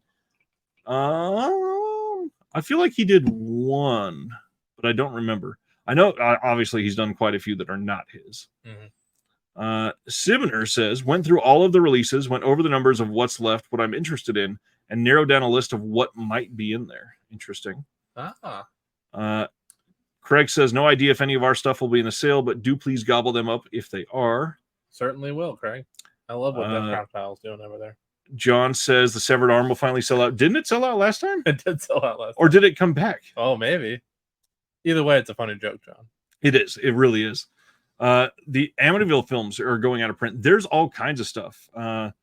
So my question, says Joe Jack, is will 2023 be the norm going forward for Vinegar Syndrome? I'm going to keep my mouth semi-shut and say I hope not. We might talk more on that in a few weeks. But how do you feel like 2023 is gone for Vinegar Syndrome? Am I allowed to be honest? Of course. Is anyone from Vinegar Syndrome watching? I hope so. If I'm being completely honest, I have this particular year, and not just the titles, like them as a company. Oh, well, referencing the titles first, I have been much more excited about many partner labels titles releases than I have actual Vinegar Syndrome releases this year. I can count on one hand maybe the ones from Vinegar Syndrome that I've been quite excited about. Yep. Unfortunately, the partner labels have been great. I buy probably at least 4 or 5 every single year. Did you say unfortunately they've been great? Did I? I think so, but it's funny. In terms of them overall, they're doing too many sales. You could say it loud still. My wallet hurts. About Vinegar Syndrome, they're doing too many sales. Yeah, my wallet hurts, and it's almost not just my wallet is in pain, but it feels a bit like it might just be about them. It's feeling very money grabbing lately. In a lot of ways. If you want true honesty, the sales, things available in the sales, the costs of things, and certain special items and things. If you want true honesty, not to say this just to promote myself, but also to promote myself, join the Discord. I've very much been honest about how I feel there. We've had quite a few discussions on this recently, actually. Let's see. Looking at some of the comments from everybody, all of the Jama Fanaka titles are going out of print. Please be sure to pick those up if you don't have them. I wholeheartedly endorse what Adam says here. This is one of the times that I think the going out of print stuff should be what everybody looks at first.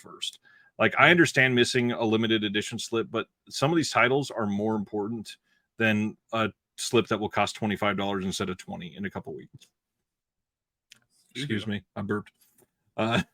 This stupid bubbly water did a lot to me. Let's see. It's blue raspberry. Yep. Severed Arm with Slip went out of print, but not the standard. Tarantino has a commentary on Reservoir Dogs. There we go. On the new 4K release of it? I think it did port over. Okay. By 2026, Carrie Mulligan says Vinegar Syndrome will be making up holidays just to have another sale. John says it's been a decent year, B or B plus from them. And I'm going to combine this with Siminer's comment that says, this year was very experimental as far as titles go. VSLs and now bigger studio titles. Curious how they'll continue. I do feel like this was a step down as far as titles from last year, but they still have really high highs. But I also think they've had really low lows. Freeway 1 and 2 were a high for me. Freeway 1 was last year. Freeway 2 was this year. Freeway 1 was last year? It was a Black Friday title. That's me. Yeah, it's already been almost 10 months. Jesus Christ. Before we start talking about like sales and all that stuff, please keep in mind, so you're not like blown away, they're going to start promoting the flash pre-order for Black Friday tomorrow. Literally. When this sale goes live and they start talking about stuff, they're likely going to mention that the Black Friday flash pre-order will be let me see what month or what weekend it usually is. I'm going to assume, so don't take this as gospel, but in September, I think it will be the 22nd, 23rd, and 24th.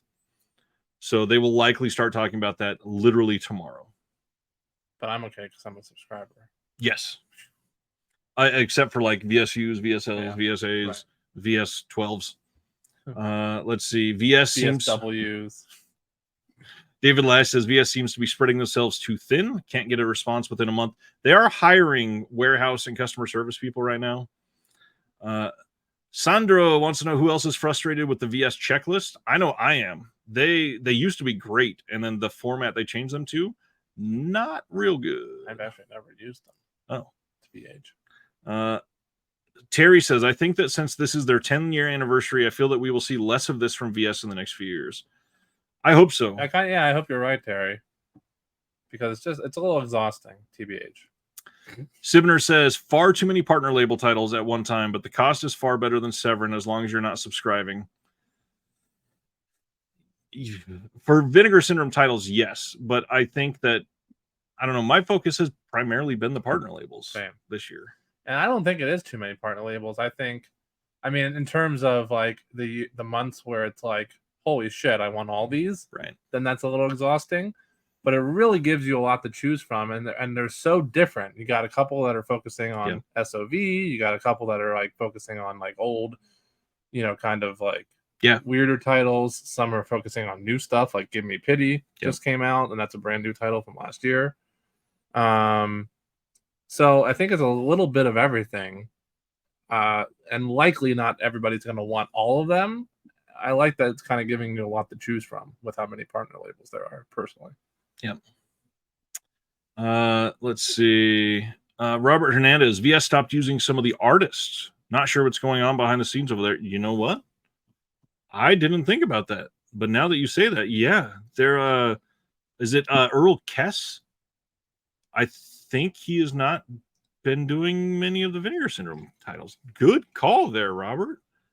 I did not think of that. You are right. Nick Amidi says, I give Vinegar Syndrome huge points for their 2 Universal releases with the Cat Creeps and Flesh and Fantasy. I agree, and I'm not taking anything away from them necessarily yet. Def Crocodile, warehouse sale, all the new partner labels, and the Black Friday sale all announced the same day. Makes sense. And it may not be announced tomorrow, but it will be announced in at least the next week, guaranteed, because it is going to happen this month. It always does in September. Similar thought I meant that they were going to announce the pre-orders tomorrow. They're going to announce that they'll exist, not the titles or anything. That'll be later in the month because they always want to be in your mouth and in your thoughts. In your mouth. That's the title of my memoir. Adam says, I think the same thing, Ryan. High highs and low lows. The Carlos Enrique Tabo Auto box set is one of my favorite releases of the year. Wow. High praise. There is do I still have it over here? It's buried in one of these texts. I still have to scan these in and everything before I get rid of them. But there's a couple like that's worse than me. I've been trying to get ready for you to come. Let's see. I'm hoping the VS titles being released will get better soon. I mean, there's still good stuff. VS has always seemed money grabby to me, says Dude. I just have to deal with it if I like a title. Don't see a lot different this year except more sales. Well, I agree with the money grabby comment. I just said that. I've kind of worded it in a way that I think VS has always been really marketing heavy, but in past years they've not had the capacity to have the marketing exist in every facet of what they do. Now that they have that money and capital behind it, everything is like, oh, we're just going to make you want that too and release it as well. I think the biggest problem here, though, is that the sales are training the consumers. I guess I am going to get into this, even though I said I wasn't going to. People are not going to be buying titles on release day for a lot of these labels, and they're going to say, I'll wait for a sale because look at what Vinegar Syndrome did. They're able to release everything and have a sale 2 months later and put stuff on sale that if I was a subscriber, I would just get it for the same price or less. So why would I pay full price? And that trains consumers to do the same to other labels. Or it also trains them to only focus on Vinegar Syndrome and their partner labels. So you get people like Fun City Editions just left and went with MVD. We don't know if Fun City Editions will ever have a sale. They may not. They may say, you saw what we did with Primetime Panic Volume 2, and the price that we released it at is the best price that we can possibly sell it at without losing money. So if people are saying they will never buy these unless it goes on sale, that company never gets that sale. So I don't know. I think that there's a lot that they could be doing to harm the industry as a whole, but I think it'll also take a little more time to see that. I was not aware that Primetime Panic 2 was not a box set like the first one. Yeah. Until just now. Yeah. Let's see. Brian says the problem is a classic Vanguard problem. Once you set the standard and the level, it's hard to stay there. Someone else always comes and steps it up. Yep, that's true. I will say this: the titles released haven't felt as rescued as past titles have. I understand that feeling. That's true too. Let's see. You race out first and fast, but then everyone else catches up and starts to pass you. Like Michael Phelps no longer has any swimming records. He's got like most gold still, I think. And least balls But in swimming. anyways, I think the actual better correlation there is Criterion. They were the one that raced out first and fast, and then they've been passed by just about everybody. 26 But years they're ago, having a hell of a month. Yeah. Or hell of a year this year. Princess Diana died. That was today. Oh, Wow. Interesting. These partner labels seem more as if they're into preserving rarer films more so than VS. I get that. Criterion's half price sales are the same. Who pays full price? Exactly. Nobody. Apparently, they're also doing sales stuff over at Messulane, Horny Starbucks. Curious as to what that'll be. Yeah. I buy new discs from Kino because I'm crazy. I've done the same in the past, Ryan. Completely agree. If I'm on the fence about a title, makes sense to wait for a deep discount. Exactly. Let's see. VS talked about 1973's Arnold like it was a prime title that everyone was aching for, so that's still to come this year. Let's see. Everyone is so trained to only buy things on sale. MSRP is a phantom price that is rarely ever paid by anyone. It's never paid by anyone. That's absolutely correct. Never. Unless you go Things in are store, automatically on sale. unless you go in store to FYE or Amoeba or something. Not even Amoeba. Definitely FIE. I went to one of those for the first time in a long time when I was visiting PA, and my mom and I happened to pass one. I was like, let's stop in. Nuts how expensive everything is. The best thing about nuts. The best thing about FYE though is you'll find like a Scream Factory title and it'll say $39.99 for a new Blu-ray, not a 4K, new Blu-ray with a slip. And you go up, like say that you have no idea what, and you're like, oh, I've always wanted this movie. $40 seems perfect. You go to buy it, and it actually rings up at like $21.99 most of the time. Oh, really? It's always way cheaper than the actual sticker price. I didn't know that. And then I go, do you want to sign up for our backstage pass? For $8 a month. Yeah, don't forget about it, because if you don't cancel it, we'll recharge you and you'll never come again. Forever. Terry says, I have a good feeling about these last 3 months. And honestly, I do too. I mean, they have a 10-year box set coming this year. Like, that's amazing that we're getting a 10-film box set. I think. Daniel Sibner says, I feel like if Criterion stuck with the kinds of titles they did back in the Laserdisc days, more people would be diving into them nowadays. I mean, yes, probably, but my big thing is the lack of features nowadays, I think, is a big thing. There's a couple that has some good stuff. That like Main Streets, like one title stacked. a month is stacked, and then the rest of them are like, well, come on, you could have spread the money out a little bit. Yeah, freaking what's that? Celine. Oh, the Celine Sciamma. Yeah, the new one. I can't. It's on the Petite Maman. Yeah, empty. Yep, empty with special features. Sibner wants a Bloodsport VSU. I kind of doubt that's coming. It sounds like it's not coming. I'm not sure though. I think somebody commented on it and said that the rights was an issue in the US. Anyways, so that's Vinegar Syndrome. So a little speculation. We don't know what's going to be in stock for this sale. I would assume it'll be mostly older sales, mostly older titles, a lot of DVDs, a lot of the old like double feature drive-in Peakorama DVDs. It seems like a lot of things are going to be like $5 on a separate site now. Yes, but they're putting those on sale too because they want to get rid of all of those DVDs. Because I think just like Severin, I think they're getting rid of the DVDs entirely. Oh, okay. Well, oh dang! David says FYE has like almost no movies anymore there. That sucks. Going out of business, just like a lot of the other movie shops. Video store. I don't know how it is in the States, but in the UK, it's illegal to mark prices up to a fake MSRP price just to advertise a discount. Has to be sold at one point at that price. That is not a law here at all. They're allowed to do that every single day. Yet it's not great here. What's going on, Ash? Hope all is well with you. Is that Will? No, that's Ashby Owls. Oh. Different middle and last name. No VSAs, I'm assuming. I would say if there's a VSA that has like 3,000 something left and they expected it to be sold out by now, we may actually see one. Stan says, speaking of Bloodsport, I just learned it was directed by the second unit director of Texas Chainsaw Massacre 2. Interesting. Stan was heavily involved with Toby Hooper on a lot of stuff. Oh, really? Yeah. Damn. Stan and I have been trying to meet up for a while, and I hope it happens soon. He lives 2 blocks from me. For Sardis says, I thought this was going to be Thursday. Did I miss the mystery guest? It's Jeremy, and he's in my room. He's here. Hello, first live guest ever on the Reconnected. Sardis, he's probably pissed. Well, that and KB's pissed because he wasn't the first guest. I'm sorry, KB. You can come be live. Oh, KB's upset? Yeah, he called and... No, I'm just kidding. Sardis is probably upset. I bet he really wanted somebody cool. No, he is not going to be upset.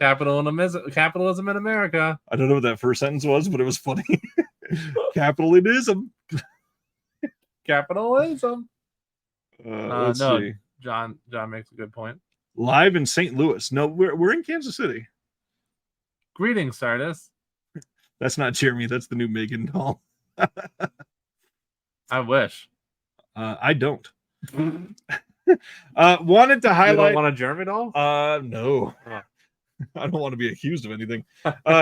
Don't highlight enough of these screenings or events on here enough, but I thought this one was pretty damn cool and needed to share.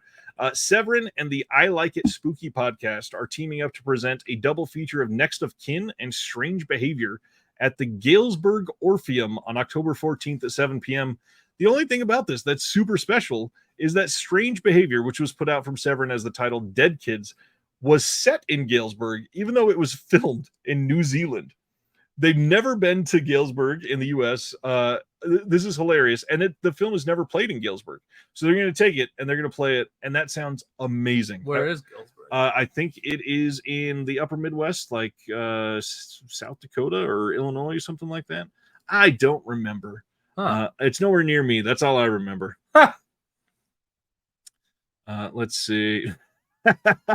Gary Mulligan. In a way, it's like Kevin Smith teasing a mystery guest and Jason Mewes shows up. 100% accurate. That's exactly accurate.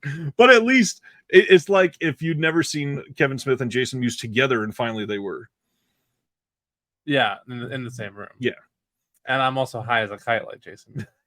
That'd make for a funny show. Next, Kino Lorber announced Burn Witch Burn, which is also known as Night of the Eagle, and that may sound familiar to you because Imprint is releasing Night of the Eagle this year as well. So Kino just kind of came out behind and said, hey, we're also releasing this title, so if you want it, you don't have to buy the Aussie one. But I hear there's some good features coming on it. Dude says Galesburg is in central Illinois. See, I did look it up. It's in central Illinois, about an 8-hour drive from Kansas City. That's a long drive. We can make it. Ryan says Burn Witch Burn is a re-release. I think so. Let's see. Dude McMahon says this is a huge deal for the Galesburg guys. It will have 2 local fans speaking before the movie with the history of the director's connection to Galesburg. That's really cool. That's really cool. Anyone remotely close to I-74 should make the road trip for Dead Kids. I agree. Go support that, please. Sorry, I got distracted by a pimple. Kino also announced that Charlie Varick, or I always say that funny. I think it's Varick. On 4K. Yeah, it's coming on 4K from Kino. We don't have a release date for it yet, but this one is good. I love Walter Matthau, and of course, Jodan Baker's great in this. Yes. Yeah, Don Siegel flick. Love it. Love it. Love it. Good movie. I refuse to buy anything from them until they put brain donors on. Let's see. Video Store says an 8-hour drive in would cover the UK top to bottom. Yes. And we're only technically, I think I could do that without going through any other states besides Missouri that I'm in and then straight into Illinois. Terry says it is a re-release. I picked it up in one of the recent Kino sales. Yes. The cover and title make it look more like a Mondo title. It does, and it's not a Mondo title at all. It's a good movie, though. Craig says he just bought Charlie Varick, the Blu-ray last week. Haven't even opened it yet. Dang, that's bad timing. If you didn't open it yet, you can return it.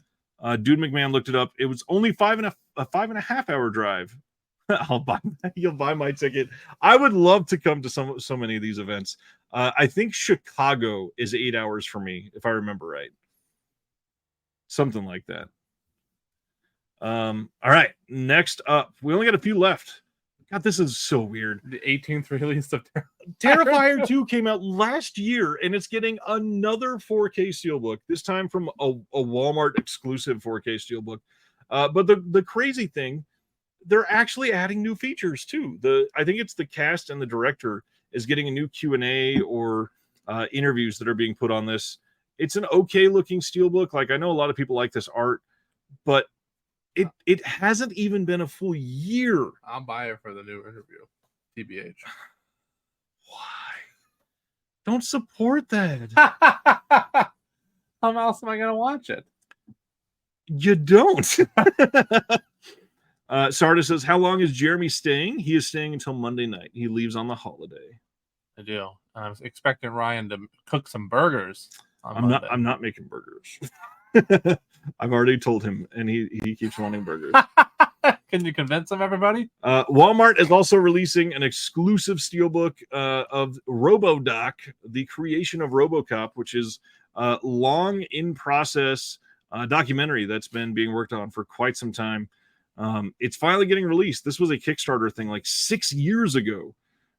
So yeah, hi. But that's not the last of the Walmart exclusive steelbooks. How do you feel about Jeepers Creepers Reborn, Jeremy? You know how I feel about Jeepers Creepers. Okay, Reborn. so the crappy thing, the art on this is actually pretty decent. Yeah, the art's the front is decent. The back is hilarious bad. Yeah. The inside though, that's awful. That's not good. But they are releasing Jeepers Creepers Reborn as an exclusive steelbook. Yet I can't even get a exclusive steelbook of Clickbait released, which is at least 10 times better than Jeepers Creepers Reborn. Yeah. Terrifier 2 is turning into the John Wick of Blu-ray horror releases. Very well said, Wade. That's true, actually. Very well said. Jeepers Creepers Reborn is quite literally one of the worst. It came out this year, right? It was really early this year, wasn't it? I'm pretty sure. Let me see what year's list. No, 2022. Oh, so it was last year. My years are blending together. I have to stop rumors before we go and talk about that. I do not hate burgers. I love burgers. I planned an actual good slate of food to make for Jeremy. Tell him to make some then if he doesn't hate Dude, it. shut the fuck up. I love burgers. I love them. He hates them almost as much as he does the Big Lebowski. No, Ryan has some good stuff planned, but there's a couple days before Labor Day on Monday. Still plenty of time for a cookout. I love burgers, everybody. Shut up. It's continuing. No, I love burgers. How does he survive in the Midwest without burgers? I'm so fat because I love burgers. Let's see. A good idea for a stream would be to travel the U.S. by city region, picking a favorite film from each place. I would freaking love that. Road trip reviews. Sounds very expensive.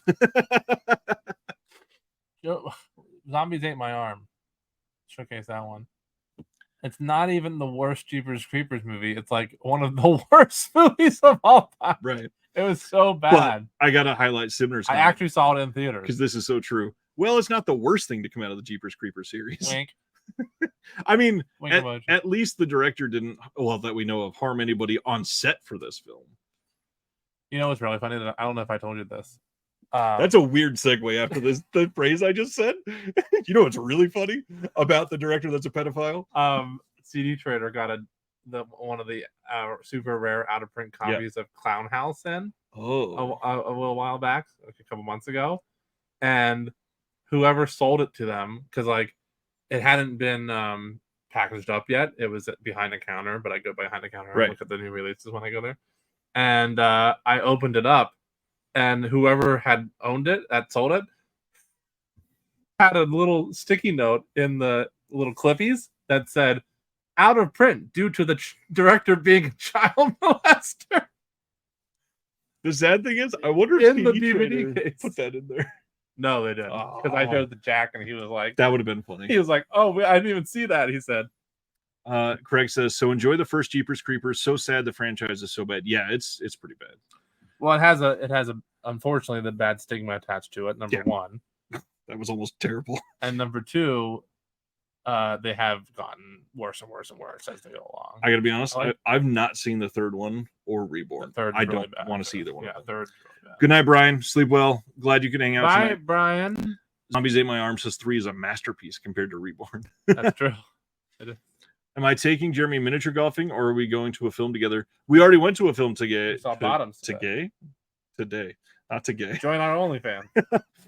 And we're actually trying. We're gonna see if we can time one on Monday again. But we did see Bottoms today, Yes. and I didn't even see what it said, but okay. and what? Brian was just saying that today. Yeah, John could show you where Up in the Air Schmidt were filmed in Omaha. Well, I'll message you after this, John, and then we'll try and plan it. I'll be there all day. I'm coming. Yeah, you're leaving early. It's only about 2.5 hour drive. Well, the 2.5 was from Kansas City. From here, it's just over 3. Oh, okay. Either way. Yeah. What was the other? Sardis's other question? Miniature golfing. I think that was because in my Patreon video recently we talked about going miniature golfing with my kid for his birthday. Oh. Believe it or not, they actually have miniature golfing in LA in Sherman Oaks, and I went recently. Why would that be unbelievable? It's popular. LA is a huge city. But not a lot of miniature golfing places.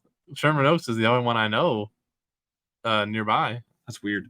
Kerry Mulligan says, I wasn't allowed to watch Powder when I was a kid because of that guy. 20 years later, everyone else suddenly treated it like breaking news. Well, because Disney buried it during the Powder thing, which is wild that they knew about it. And they still said, you know who we should hire? Yeah. Anyways, next up after this pile, Our Town is coming from Classic Flicks. These guys I always struggle with their name. November 7th, this is coming out on Blu-ray. This was previously only available in muddy, hard-to-view prints. This moving drama has been beautifully restored by Classic Flicks from a 35mm film preserved by the Library of Congress. I said, woo. Woo! Audio commentary by actor and film score restorationist Ray Faiola. There's a rare interview of Thornton Wilder by actress Lily Palmer on her TV program from the early 50s. They got some radio production, some other stuff that's going to be on here. Classic Flick stuff seems to get ignored by a lot of people. So strongly urge you to check out their website. Go ahead. Clown House is pretty decent, gotta say. The reason I highlighted that is because my deep dark secret, Joe Jack, is that I really actually want to watch it because I heard it's decent, and it's Sam Rockwell's first role ever, and he's my favorite actor. Is it really his first? Yeah. So I really wanted to watch it.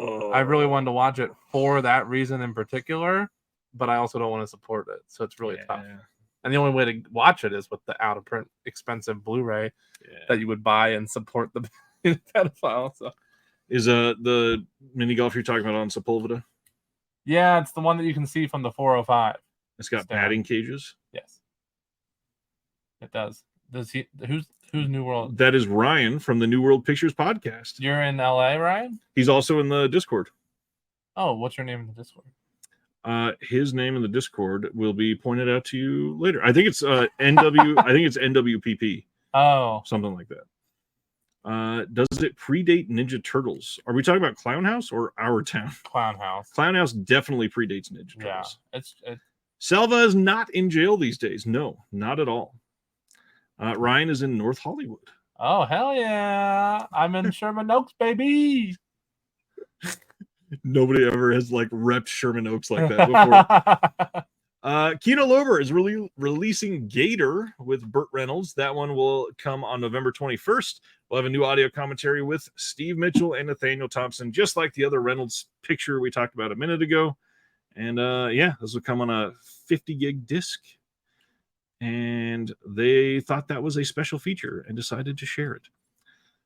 Hey, I put up an interview this week with Film Masters, and it was really fun. I hope people check this one out because they've got a lot of really cool stuff coming. And besides a small role in a TV series, Clown House is his very first movie. Well, and he could have even made Clown House before the TV series. Yeah. The TV series just came out first, maybe. Clown House is the first thing he's ever done, and unfortunately, it has this huge stigma around it. Yep. Which is sad because I fucking love Sam Rockwell. Man, Sony is about to do a lot of these, warning people now. This is the only one that we have full details on, but they are re-releasing Godzilla from 1998 in a 4K steelbook on October 24th. And the only difference, they put Dolby Vision on it, so it will actually look better than the last one, which is crazy. That they're doing another one already. It's crazy. Thanks for that, John. Yeah, Paul, we're going to talk about Imprint on that in just a minute. I promise. Love the Phil Masters interview. Thanks, Paul. Sibner says, just got done reading Easy Riders, Raging Bulls, and let me tell you, you'd have to throw out more than half your collection, not just Polanski, if you felt like you couldn't handle it. Yeah, I agree there. Yeah.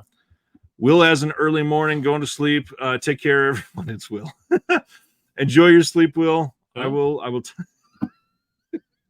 love this joke. I love it. Good night, Will. Love you, Will. Let's see. Sardis bought 2 of their releases right after the interview. Nice. I wouldn't buy that with Jeremy's money. Good thing I wasn't offering. So I'd said there are other steelbooks coming. So one of them, they're re-releasing Stand By Me in a 4K steelbook that will now have Dolby Vision as well. And then there's a couple more. What is the other one? I have it here. I'm sorry. What is the other title? I apologize. We just don't have details yet. So the other one, Guns of Navarone, is coming in another 4K steelbook. But yeah, we don't have art or the details on that one yet. You know what's really funny to me is that one comment. Again with the cup. What comment? DC's. I grew up 4 blocks from that steelbook backdrop. Like, what are the odds? And I can't even tell where that steelbook backdrop is. It's in New York. Well, yeah, but where in New York? Big place. 12th Street.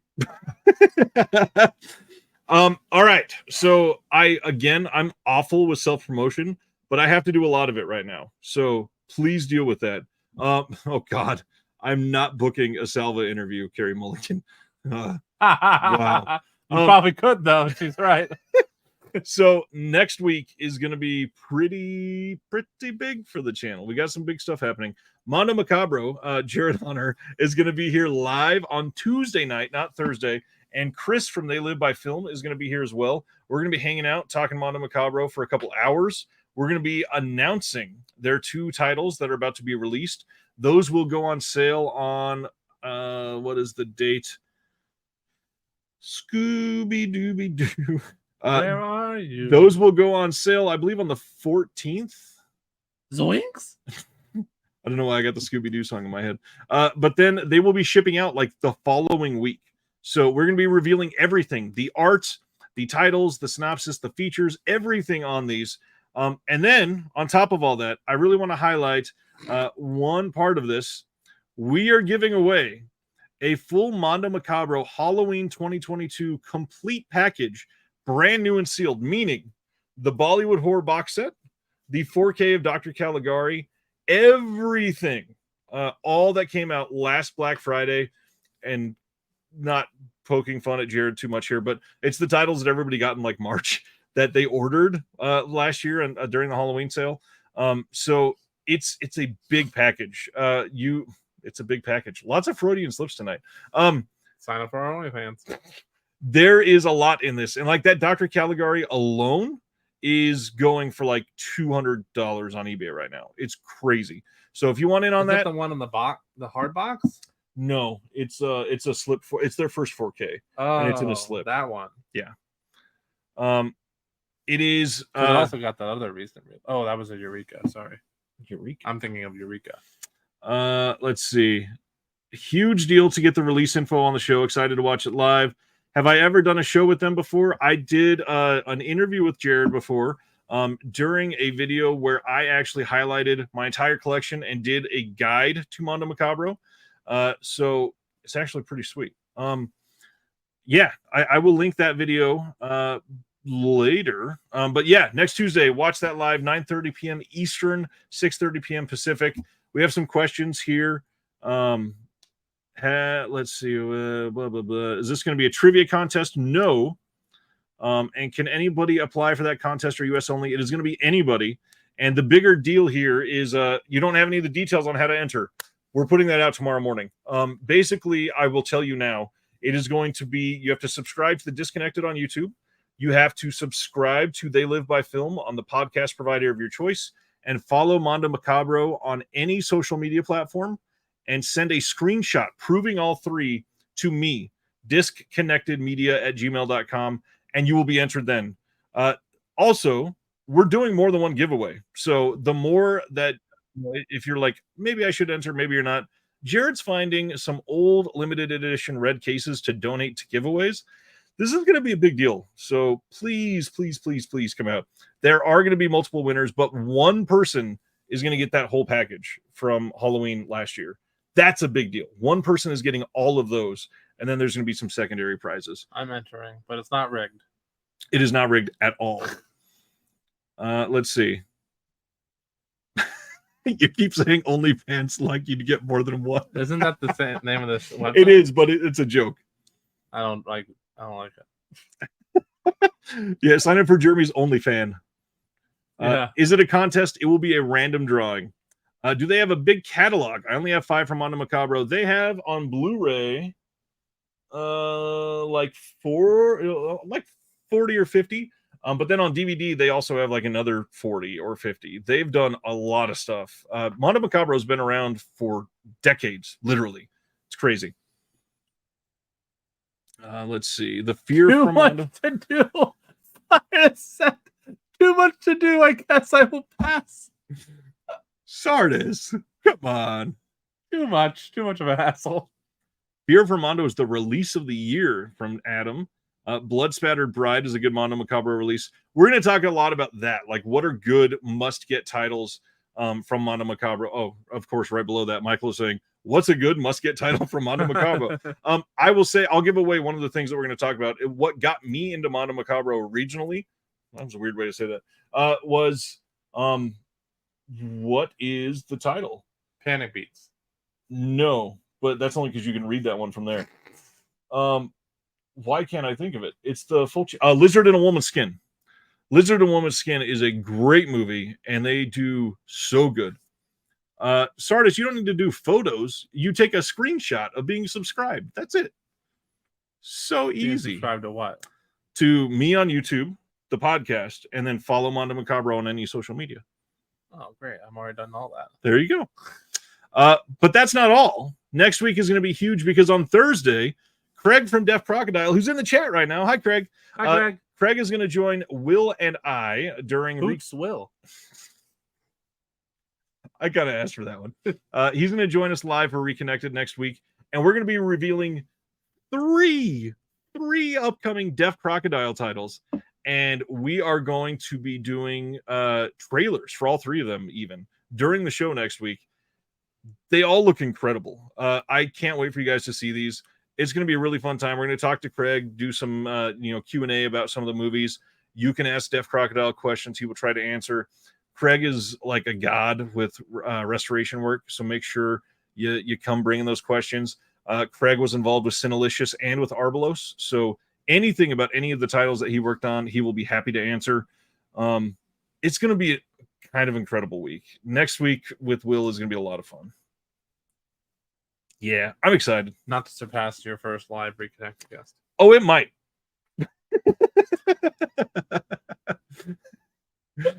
Well, honestly, that's 2 really great weeks in a row. Yeah. I can't really complain there. Let's keep going. September 26th, Universal is putting out 1001. Have you seen this? Yeah. You don't like it? I don't like it. No. Okay. Everybody was raving about it out of Sundance, and then I went to see it. Wait, everybody was raving out of Sundance? I had no idea. Seriously. And then I went to see it, and I was like, did I watch the same movie that everybody else was talking about? Right. It was one of those situations, personally. There's Craig. Smiley. Yeah, I'm happy to have you, Craig. You're happy to have him. Brendan was trying to figure out how to put 3 screenshots into a single image, but just realized you want 3 separate images. Yeah, you don't need to do any hard work. Just copy and paste 3 images. You're fine. Heroic Times is one of the coolest things I've seen this year for sure. That's big compliment. Nice, Brendan. I appreciate that. I think Heroic Times is right here, isn't it? Yeah. Right there. Hey, you're talking about Heroic Times. I just got it in. I haven't even showed my my Patreon yet. Here's Heroic Times. I love the art on this. It's really well done. Yeah. Beauty of a release. Beauty. Let's see. Next up, Contempt from Jean-Luc Godard is coming on 4K from Lionsgate on September 26th. 60th anniversary. 60th anniversary. Yeah, that's wild. But yeah, we're regularly getting Godard flicks in 4K. That's pretty impressive, I gotta say. That art is straight out of the film. He's talking about Heroic Times. Nice.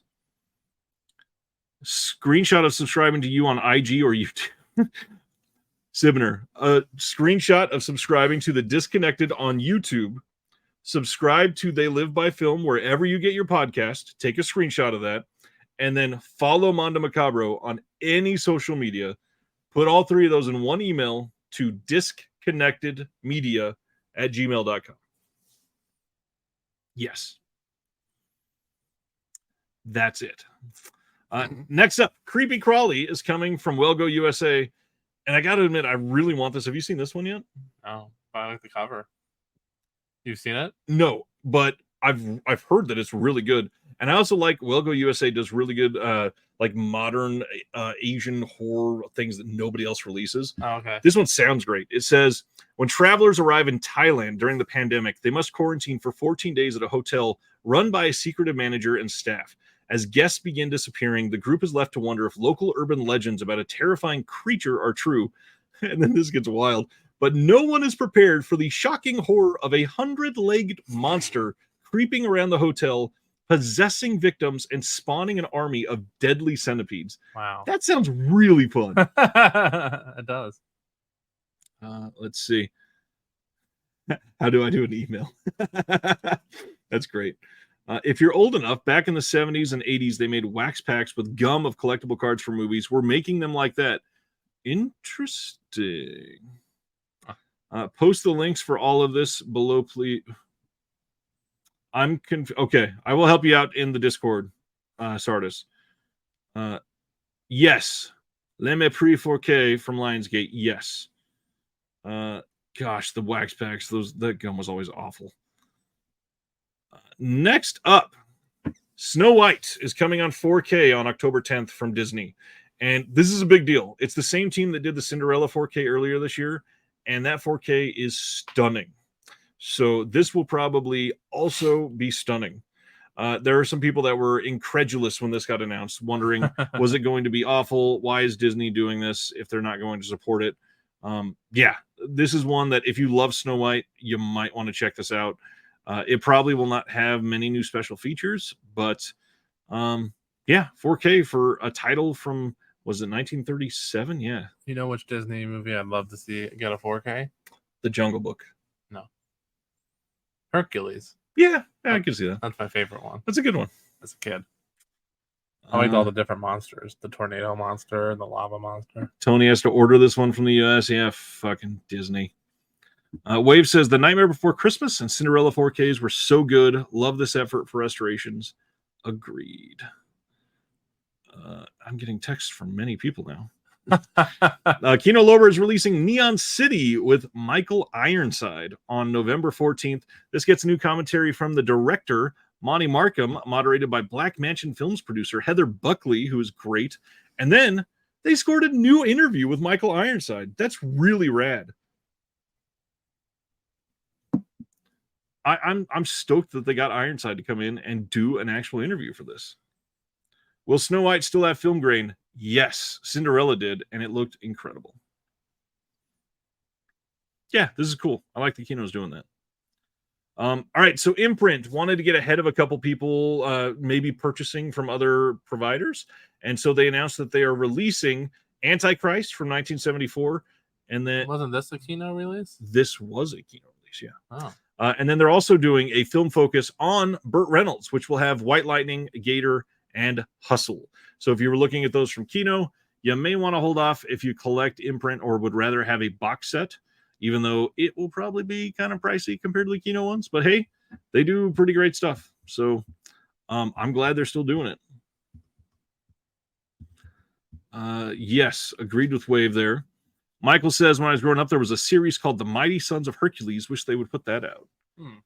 Michael Ironside was the king of the 80s bad guys. He certainly was. Kino seems to be the best at tracking down actors, which is wild because 5 years ago we would say, how come Kino never makes any special features? Who wants to see Michael Ironside fight Michael Rooker? Oh, that'd be fun. Very surprised about these announcements from Imprint. Really looking forward to the Antichrist. Yes, I'm glad though. Bought their Gene Hackman box. Nice set. These film focus sets are pretty damn cool. Yeah. Then they did the Jessica Lange one. They did too. Jessica Lange. They did who else did they did Gene Hackman. They did Tony, who's the other one? They did a third one with Jessica Lange. Oh, was it Jennifer Jason Leigh, I think? Was it? I feel like it was. Anyways, I may be wrong. Jennifer Connelly. Jennifer Connelly. Oh, I got my Jennifers mixed up. Yeah, Jennifer Connelly. That's the one. Thanks, Tony. And then finally, today, TerraVision announced a new slipcover for the WNUF Halloween special. And I got to admit, I like the slipcover much more than the one when they were an OCN partner label. This fits the title so much better. Love this style. Kind of reminds me, honestly, of Primetime Panic Volume 2, the style that they did. Yeah. George Papard, that one's coming soon as well. The Mighty Sons of Hercules was repackaged Italian muscle man movie syndicated in the US in the 60s, and it was great. Oh, there you go. Whoever was talking about that. Yeah. So yeah, the WNUF slipcover. If you dig the slipcover and you're a subscriber and you already have the film, you do not have to buy the film again. You can go to the wholesale portal through TerraVision and just get the slip. Oh, yeah. I didn't even know that. It's like $5.99. I can do that for for TerraVision. The other one that they just Love and Saucers. Yeah. Cool. I will do that. And that is that for announcements. Oh god, I just got really big. Is that a Freudian? It's I feel like it was Join our OnlyFans. I'm so glad you changed it. It was kind of a quiet week compared to the last couple that we've had, but it's decent still. Like some good stuff. Let's take a look at what's coming out next week because there's wrong thing. I'm supposed to click this. There's a lot that's coming out. We got the 4K Princess Bride. Oh yeah, Spider-Man Across the Spider-Verse. That's coming out this week. Yeah, this Tuesday. Wow. Sleepy Hollow 4K. Did you pre-order the Steelbook? This pretty one, the white one? I did not. So should I? If you can find it. Oh. If anybody has not seen pictures from what the Sleepy Hollow Steelbook is, it has a Steelbook outer shell, but when you open it, it's like a media book on the inside. There's a booklet attached to the Steelbook on the inside, and it looks incredible. Wow. Yeah, I'm dying to see it. Silent Mandible just said, wait, are you guys in the same room? Yes, we are. Silent Mandible. It was a whole to do. You are not just tired. Jeremy flew here. Hi. Jeremy's hair has dried so nicely. Oh, thank you, Stan. Good to see both of us together. All smiles. Hi, Sardis. A quiet week is now an insane week a few years ago. That is an apt statement. Well said. Just order the Sleepy Hollow Steelbook from Diabolic. So, hey, you might be able to get it at Diabolic. What I would love to do is add it to my Grindhouse order so that I get free shipping with. If he has it. Because he doesn't always get the mainstream studio titles. A Digi Steelbook. Yeah, interesting. I'm looking right now. Oh, Harley Quinn. What season is that, too? This is the complete third season. Oh, nice. Love that show. Yeah, Matilda 4K. That steelbook comes out next week. Oh, yeah. My Demon Lover from Scream Factory, Borsalino. Don't forget about Master Gardener, the sequel to the card. Double Trouble from Kino, The Expendables 4K, that weird steelbook. Black Circle from Synapse. Oh, yeah. Which I think this is just a wide version because I believe they released it through Diabolic and Synapse already. Yeah, I was going to say, I saw that CD trailer the other day and sent you a picture. Interesting. The first time from Kino as well, I believe. Night of the Comet 4K shipping from Scream Factory. And that's kind of it. Not a ton coming next week. Although, next week... Scroll back down. A little bit more. This one. God is a Bullet? It wasn't that great. Well, you can tell them. You don't have to whisper to me. Actually, I don't like trashing on. Okay. So, reminder that the Laurel and Hardy Year 1 set from Flickr Alley is also coming out this week. Just not coming out with the rest of them. So interesting sort of week. The screen caps for Sleepy Hollow are up on Capsaholic. If anyone wants to look after the show, Wave, are they? Can you share? Are they decent? Oh, it's there. Yeah. Is it decently priced? Yeah, it's not too bad. How much is it? Oh, let me check Diabolic. You think that's too expensive? A little bit. Really? Well, I mean, it's about where everybody else has it for, and it's a very unique package. So I think it's worth Well, it. this bumps me up to be able to get the Free. Well, shipping. and you could have sneezed and got free shipping there. That's true. Anybody have strong recommendations on any Vinegar Syndrome $5 DVD? Are they priced at $5 already?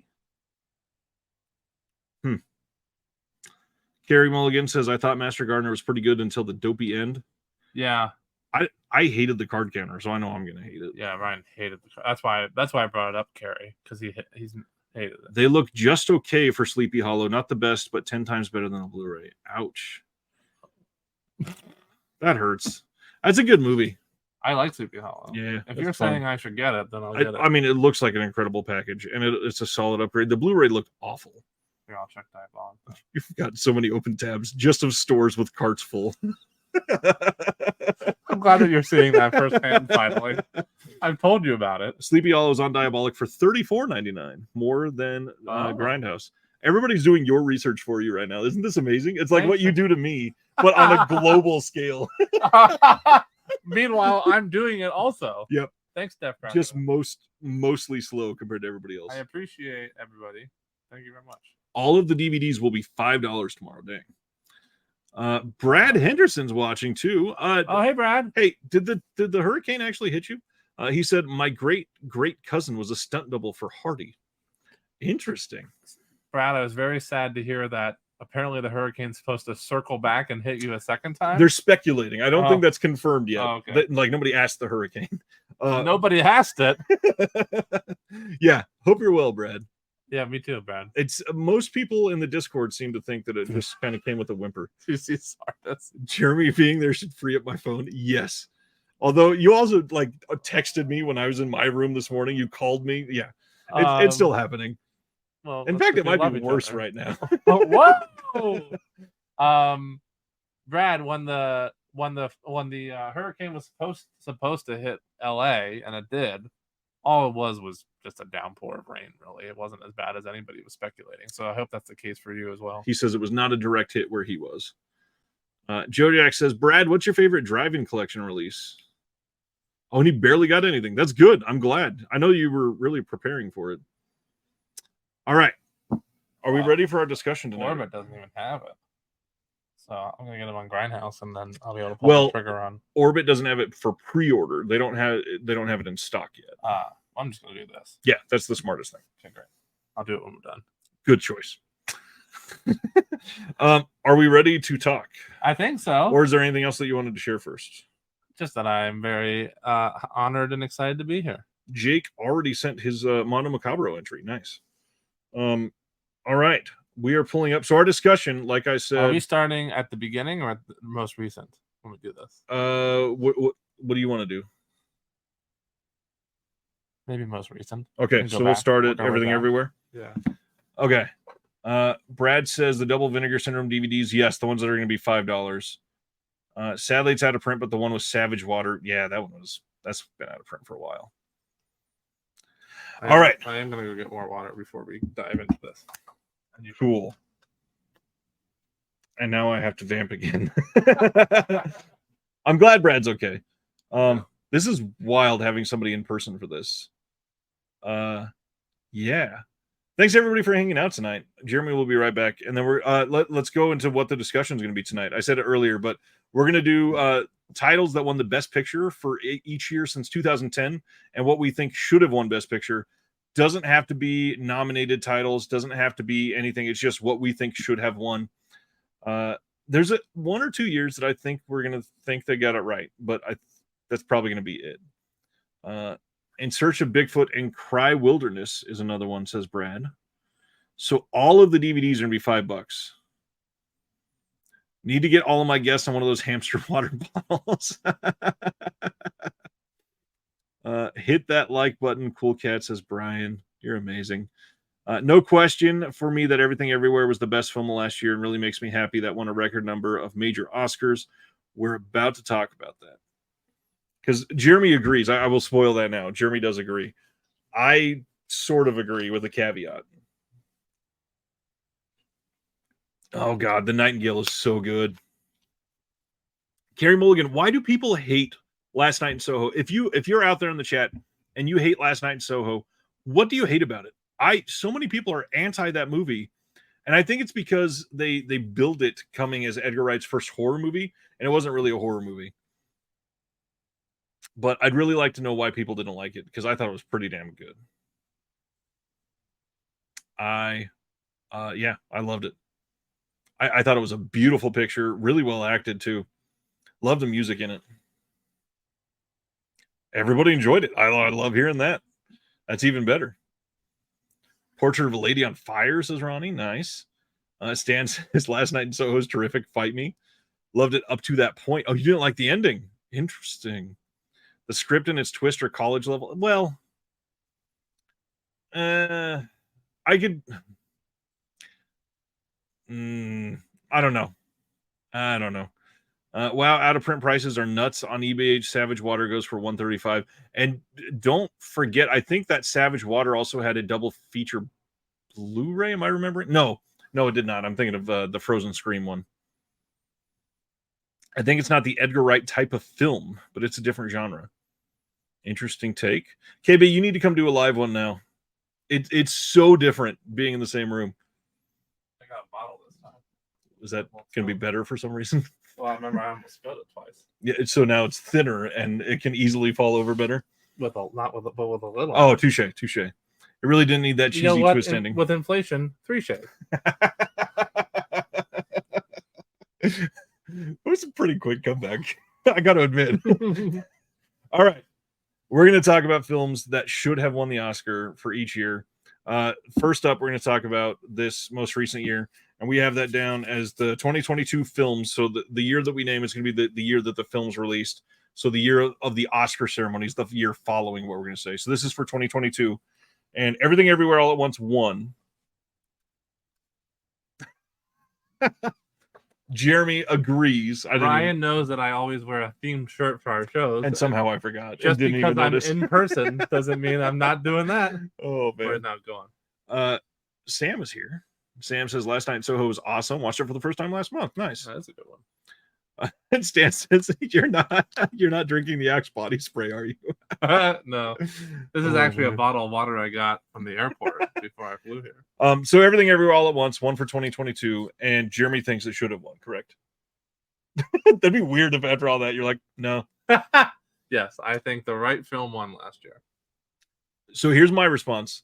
I think the right film won. However, I think I can make an argument for After Sun as well. Which we discussed already. It's kind of what ignited this whole topic for the show. And I completely agree 100%. After Sun is a super duper close second for me from last year. And there's many scenes from that film that live rent free in my head and haunt me emotionally. Yeah. We even talked in the car today. Yeah.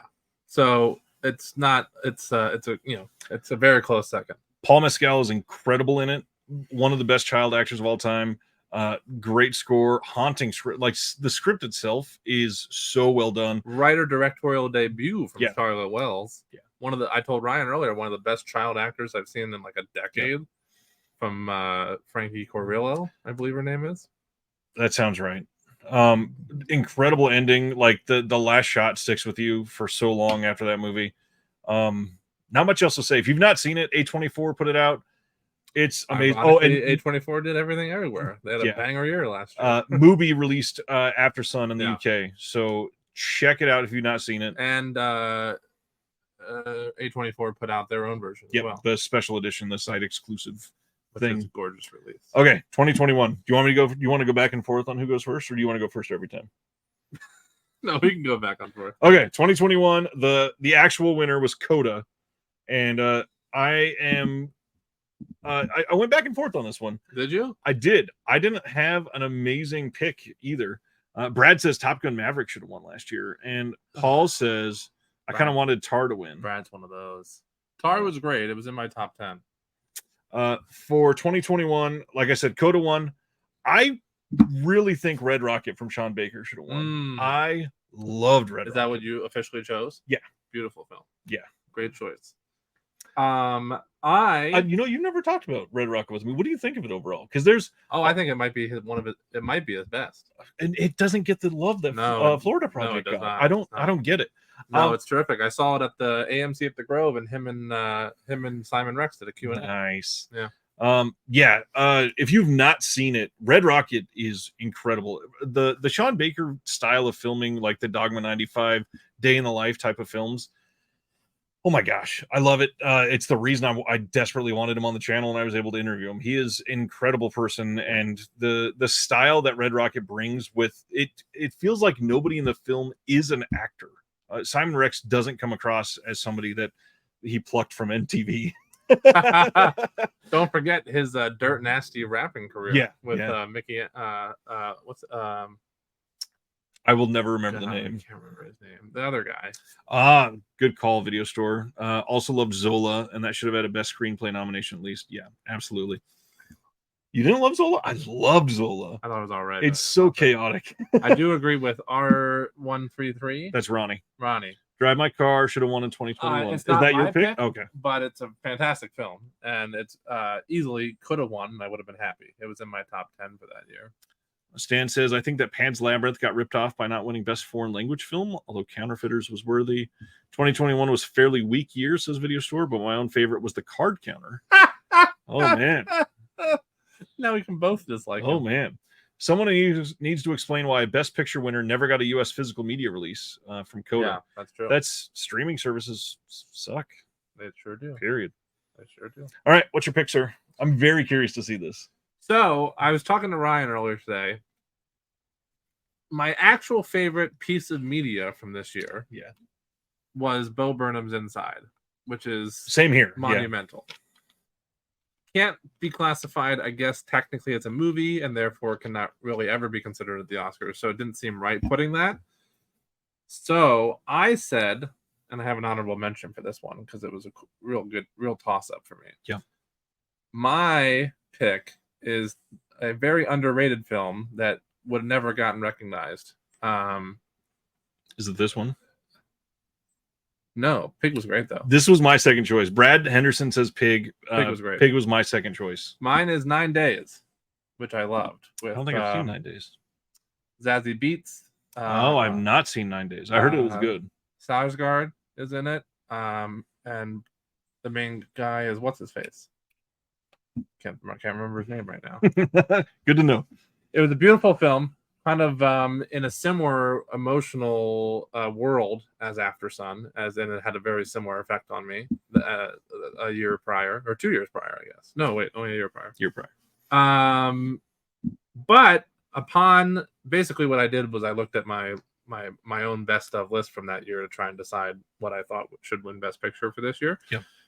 And what was a really close second to 9 Days, ignoring Bo Burnham's Inside, of course, that has only grown. I've only grown fonder with it over the last year and a half now with rewatches. So it's an honorable mention for me. Come On, Come On. Okay, I can see that. Yeah, Come On, Come On was great. It was a beautiful film. You are also an A24 diehard. Yeah. I guess I am. Ryan has a screener for Coda. I sure do too. But not the same thing. Yeah, it's definitely not the same thing. Plus, it's only DVD for those most of the time, isn't it? They're doing more and more Blu-rays lately. Interesting. In fact, when you, if you're a member of any of the guilds that send screeners, they let you pick what you want, Blu-ray or DVD. That's actually pretty cool. And then if they have a Blu-ray, they'll send that to you. Sometimes you're stuck with a DVD, but Damien, if you missed it, yes, we are absolutely excited for Coffin Joe. Stoked. Looks great. Carrie says 9 Days was an Amanda the Jedi favorite. I don't know who Amanda the Jedi is. I don't know who that is either. It's your turn, and I think we're on 2020. We sure are. 2020, the real winner was We're going Nomadland. through this way more rapidly than I thought, my friend, by the way. Let's slow it down. Although we already are 2.5 hours. Yeah, it is 2.5 hours, yeah. Because the announcements took so long, so I guess that's fine. This one was a clear winner for me because it's one of my favorite films of all time, by one of my favorite writers of all time. Well, now I'm by my favorite writer of all I think time. we may have picked the same thing then. Yeah. The clear winner for this is I'm Thinking of Ending Things. Never mind. No? No. How could you confuse that? You know who my favorite writer of all time is. I'll explain. I'm thinking of Ending Things is it's way too convoluted for anybody in the Academy, I think, to ever consider it or vote for before it. you get into that, like, Go on. Nomadland. This is a Best Picture winner that I It don't was hear str- anybody talking about. I mean, it's a gorgeous Nobody film. talks about Nomadland. It looks gorgeous. Zoe Zhao. Yeah.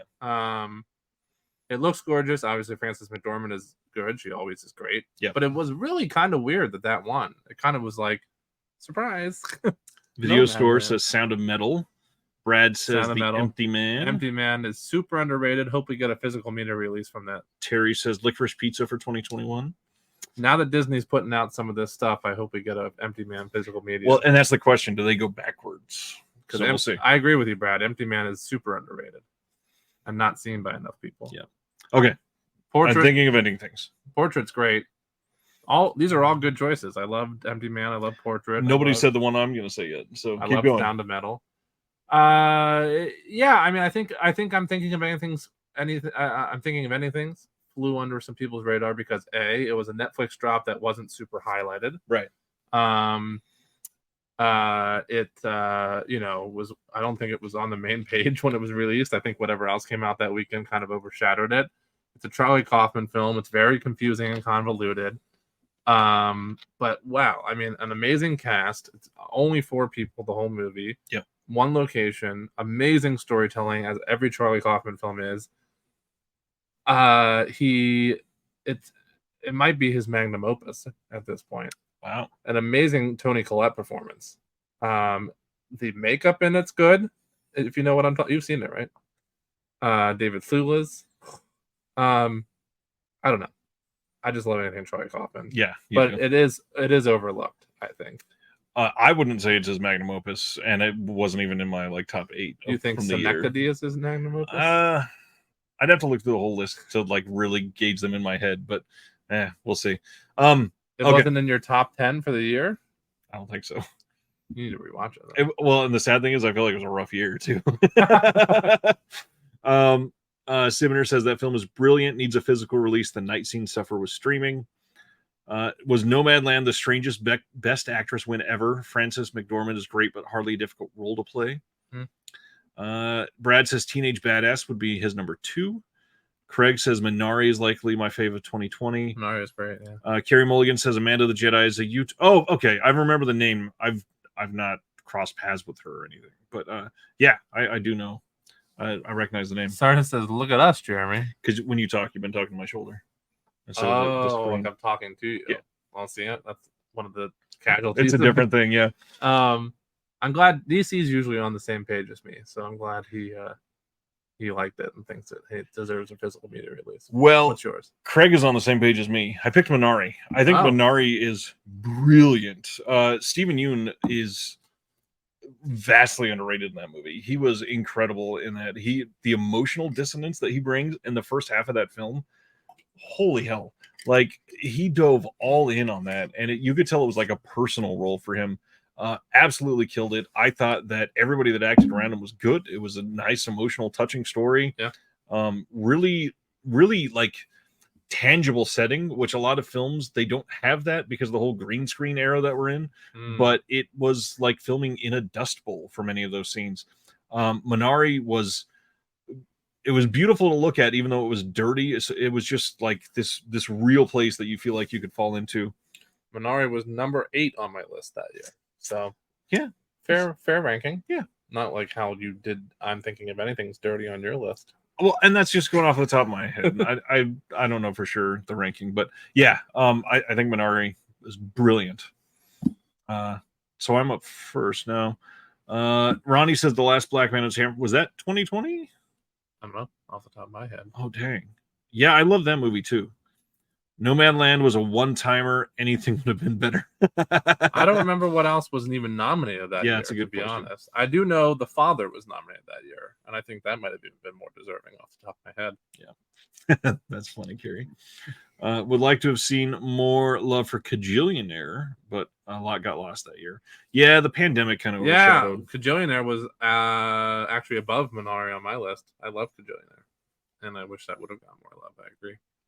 All right, next is 2019, and the real winner was Parasite for 2019. Which, out of the last couple we went through, besides Everything Everywhere, I think is one of the more deserving ones that actually won. It's what I picked. I think Parasite Oh, you agree with 100% that? deserves the best picture. I think Parasite is brilliant. I think it's one of the best that we have in the last 2 decades. Actually, I absolutely love Bong Joon-ho's writing. The overall tone of that movie worked so well for me that the first time I watched it, I was glued to every single scene and felt so tense. And a couple of those scenes, like the eye scene, and there's so much that just it stuck. And he always has this, like, it feels like an in-your-face social story that he's telling, but at the same time, what he goes into on the deeper side is so like intertwined into every part of the story that it's not actually in your face. Really loved Parasite. I agree that it is especially within recent years one of the most deserving nominees and winners. I mean, in an effort to, I think you picked that. do you think that's why I picked? Yeah. I think that's a great film. I actually think that's less deserving than Oh, good. Parasite, and I did not pick it. However, in an effort to showcase a film from that year that is super underrated and does not get much attention, that was my number one release of that particular year. That's what I picked, just to show it some love, even though I think Parasite was a great choice and might even be my second runner-up on this year. I chose High Life. Claire Denis. That was 2019. Yeah, that feels like 2014 or something. Nope, I was. It was in 2019. Tony says Parasite. Brad says Once Upon a Time in Hollywood. Video Store says Parasite. Film Nut, Once Upon a Time in Hollywood, a close second. All right, keep going. Highlight is another A24 film, so true. But I love Claire Denis' work. Period. Pretty much anything she puts out. Although, to be completely honest, I did watch just recently Both Sides of the Blade, and I think it's her weakest one I've ever seen, unfortunately. Although it still wasn't bad. But High Life does not get enough love in my book. I think I saw it twice opening weekend at the ArcLight Hollywood because I liked it so much. It was my favorite film that year. Jojo Rabbit. I saw DC mention Jojo Rabbit. Jojo Rabbit was in my top 3 that year. I think my list might even be High Life, Parasite, Jojo Rabbit, or something like that. I gotta admit, Jojo Rabbit was like number 6 for me. Really? Yeah. I love Jojo Rabbit. Yeah. Maybe Jojo Rabbit was in my top 5. Either way, it was high up. It might not even have been top 3. But yeah, I guess that's it for me. All right. Craig says The Irishman. Loves that movie. He's a big Scorsese fan. Sibner says no love for cats. No. Uncut Gems. Remember when I showed that? Yes. While I was on the phone, I almost laughed real hard. Uncut Gems. 1917 was there. I like Uncut Gems a lot too. Craig says JoJo was my husband's favorite movie in ages. Interesting. Wow. Video Store. When Spike Lee was rehearsing the Best Director Oscar handout the day before the ceremony, he refused to say Quentin Tarantino's name as a winner. Would have been interesting if he had won. They have a grudge that I'm not aware of. I don't recall, but maybe. Okay, we're on 2018. It's your turn. Alrighty. 1916 was the prequel to 1917. 2018. Oh, now out of all the years we're going through, what was the real winner? First of all, yes, out of all the years we're going through, this is the only one where I can't agree with it being a winner. Every single one. It's Green Book, isn't it? every other year, I either completely agree with it being the winner, or you can understand, or I'm like, yeah, that was a good pick, or whatever. Green Book is god awful, disgusting. So my winner, which did get one nomination this year, or not this year, that year, only one. Otherwise, it was completely overlooked. Paul Schrader's First Reformed. Interesting. Prequel, technically, to your favorite film, The Card Counter. Brad says Call Me By Your Name. Call Me By Your Name was a close second. Tony says The Favorite. Wave says If Bill Street Could Talk. 28 for Craig is Burning. Oh, Burning is good. I Yeah. forgot about Burning. Burning is great. Ugh. Remember when we were at Whataburger last night and I told you 2018 is a rough year, and I named some of these, Yes. including Call Me by Your Name. Okay, And Burning. but here's the thing: my winner is First Reformed. I love First Reformed. Woo! I- We had a similar one. Yeah, I think First Reformed is a You masterpiece. technically picked Everything Everywhere All at Once, right? Yes. So we have two Yeah. that are the same so far, Yeah, that's true, Craig. and we actually get to physically high five. Yeah, that was. We should. Yeah, yeah. Craig says I'm a big Stephen Yoon fan. That's Yeah. a good one. Yeah, he's great. So, dude, First Reformed. First Reformed is a masterpiece. First off, you can't talk about this film with Paul Schrader has tons of hits and misses, but this is his biggest hit, probably like easily. since Taxi Driver. Easily. Okay, so the acting in this, the emotional like turmoil that Ethan Hawke is going through from the first shot is crazy, and like the whole like the moral hoops that he's jumping through. Which one's crazy? DC says High Life was 2018, but I distinctly have it on my 2019 list, and I create those lists every year, so that seems really odd. Go on with what you were saying about. Ethan Hawke is incredible. The stuff that he's going through, like the moral hoops that they show him going through with like the environmental stuff and then the religious aspects coming into things. It was so necessary to talk about at that time. And this is the only film that has gotten close to really diving into it in a way that matters and can actually have good social discussion aspects of it.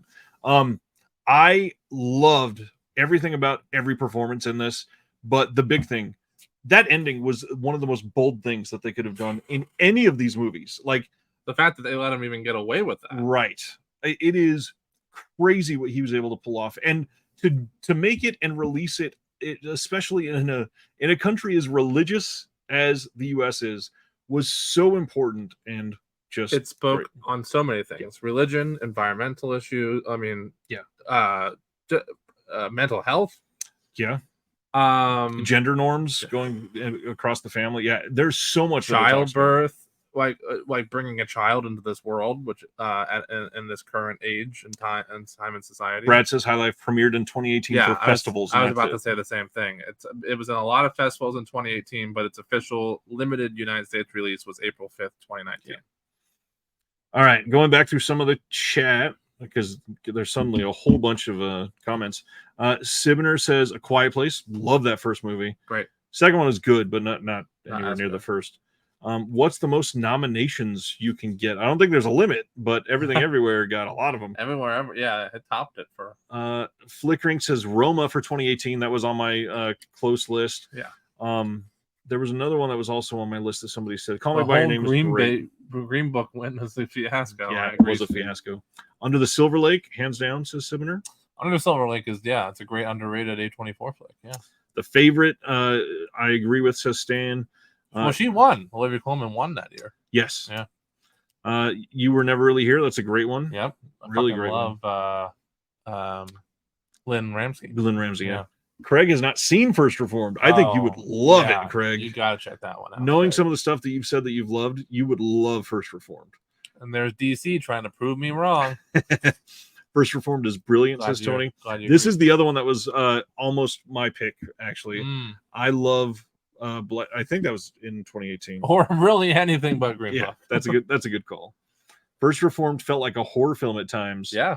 Enjoyed it. Absolutely. I love that. All About Eve was the highest amount of nominations with 14. Oh. And Everything Everywhere, I think, had 12. So that's awfully 12 or close. 11, I think, something Okay. like that. I was thinking, how many voters are there, or simply how does a film become nominated? It's literally by the Academy all through the submitting Academy. nominations. All right, so I'm up The next. only so I had as we were discussing as we go through these, some of these were a little tough. In fact, both of us have mentioned a couple honorable mentions. The ones that have been no-brainers to me thus far is Everything Everywhere, I'm Thinking of Ending Things, and now First Reformed. Those three are I would agree. Those 3 years are all no-brainers for me personally. Most of mine have been no-brainers so far. This next one actually is the first time that I really struggled. Okay. So 2017, the real winner is Shape of Water, and I think it's a cool winner. I'm glad that it won. think it's a good. It's a nice genre It's winner. fine, yeah. And it's above average movie. It's really good. Yeah. This is where it gets tough. I wrote down 3, and I don't have any marked as honorable mentions. These were you all just have to actually pick your favorite yeah, in this moment. like right now. Wow. All right. I think this is a movie I've never talked about on this channel before, and I'm about to say it for the first time. I adore Personal Shopper. Oh, okay. I think Personal Shopper is That's one I did not expect from you. I like it. It's a great movie. I love Kristen Stewart. Yeah. I think that she is maybe like top 5 actresses right now overall. Okay. Yeah. Everybody's secondary to Toni Collette, but I mean that seriously. Yeah, no. I think she is the best. Even in Mafia Mama.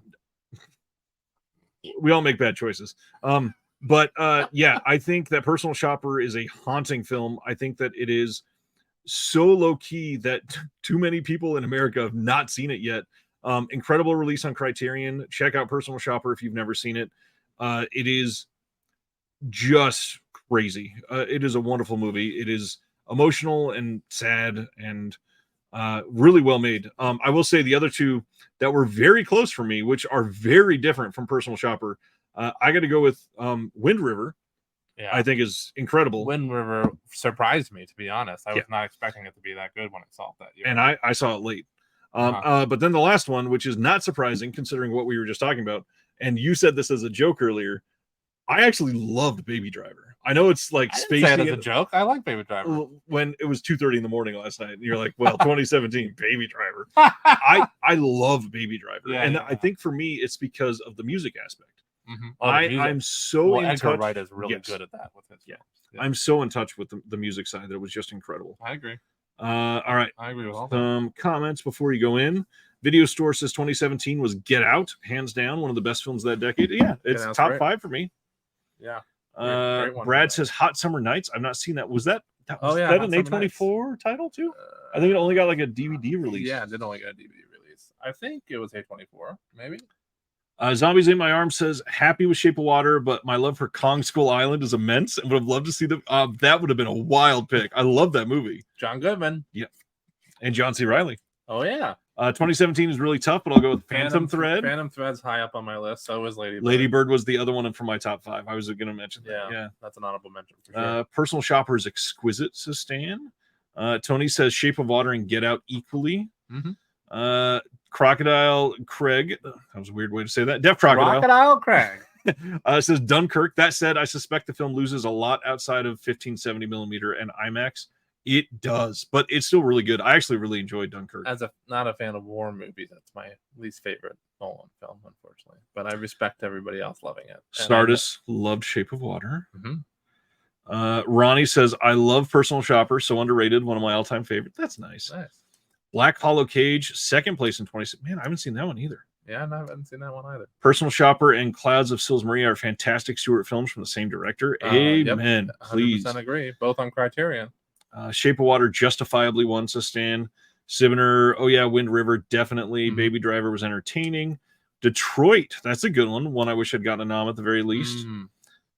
Edgar Wright seems to struggle with endings, at least for my taste. Hated the end of Baby Driver. The Cornetto trilogy had 3 pretty good endings, but it's not And the same. Scott Pilgrim.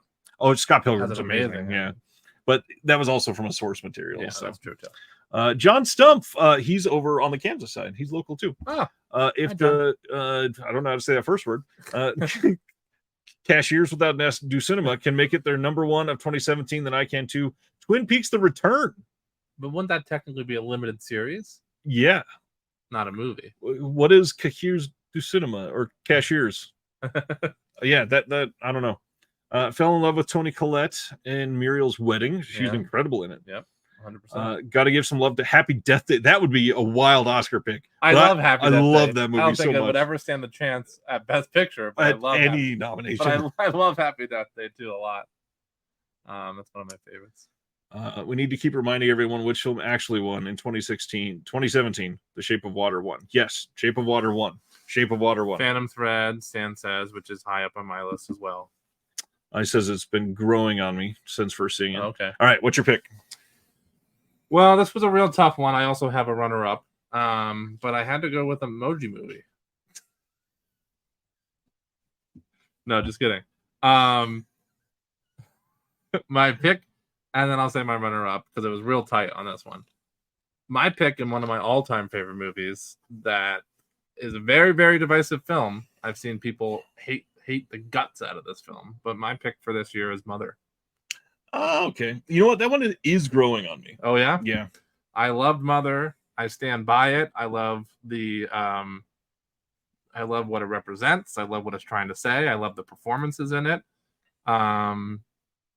Yeah, I gotta admit, Jennifer Lawrence is kind of incredible in that movie. she's incredible in that movie. Not that Bardem's bad, but Jennifer Lawrence has to carry a lot of emotional weight in that. Well, yeah, the camera's following her Yeah. the entire film. Yeah. She is that movie. My very Oh, Sivner says he's actually there. yeah, You can literally smack him upside the you head. can if you want. I wouldn't recommend it. Thanks for that, Stan. Stan says that is the premier film magazine in France. Oh, And Sivner says Lynch intended the return to be an 18-hour film, so they count it as that. oh, I mean, I'll buy that. Thanks, Sam. My very, very close runner-up because I Wave said I was hoping Jeremy wouldn't say Mother. too late. I said it. My super duper close runner-up though, because I absolutely adore this film, and it's also one of my favorites of all time now, is Three Billboards Outside Okay. Ebbing, Missouri. See, and Missouri! in Missouri, I fucking love that movie. I didn't. Really? Yeah, I thought it was good, but I was like, what is all Oh, the hype behind this movie? God, I love that movie so much, and what a great cast. It's a really great cast and a way better performance from an Oscar winner that didn't deserve it for Nomadland. She's so much better in that movie. Yeah, that's true. That's a good point. Oh God. Chris says waiting on a Victor Salva box set. No, thank you. Who actually won? Says Sardis. That year it was Shape of. We're still on. Are we still in 2017? So yeah. Shape of Jeez, Water yeah, still. Shape of Water. All right, 2016. Whose turn? Mine. Your turn to go first. Yes. So for 2016, another tough year, but it's the original Suicide Squad. Not the remake, the original Suicide Squad. Craig says friends of mine saw Mother and said the message of the film was thumped over their heads so much they ended up hating it. A month or so later, we were at a screening and Aronofsky was there. Nice. There's probably another message coming. To Yeah, each there it their- is. Oh, And said the message was so obvious in the film and it was not what our friends thought. Aronofsky said what the Right. message was, and then the friends were like, "Whoops." That's hilarious. Yeah. Well, there you go. Also teach their own. So clearly not Suicide Squad. What was the Um, real winner of this The one? real winner. The real winner for 2016 is Moonlight, Not La La Land. not La La Land. Common misconception. Which was near the top of my list for this year because I love La La Land. This was a tough one, a little bit of a tough one for me until I remembered that this year was the release date for the film. This is where I smack him, right? Arrival. Really? Yes. Okay. I mean, it's good. It's really good. I love it. The concept. Okay. Never mind. You tell yours. I'm gonna have to Tony Collette you go. Okay. So I love Denis Villeneuve. I don't think that this is his top 3 even.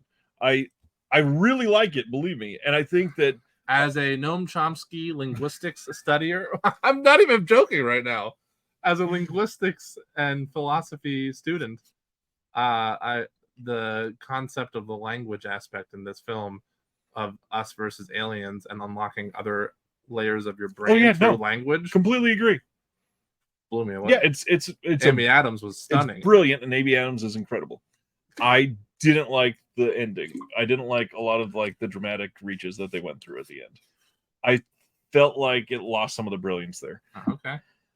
That being said, I love the movie. I think it's amazing. But I actually agree with the Academy here. I think Moonlight is the clear winner. Okay. I loved Moonlight. I Yeah. think that it brought an emotional resonance that was needed in 2016 to the US.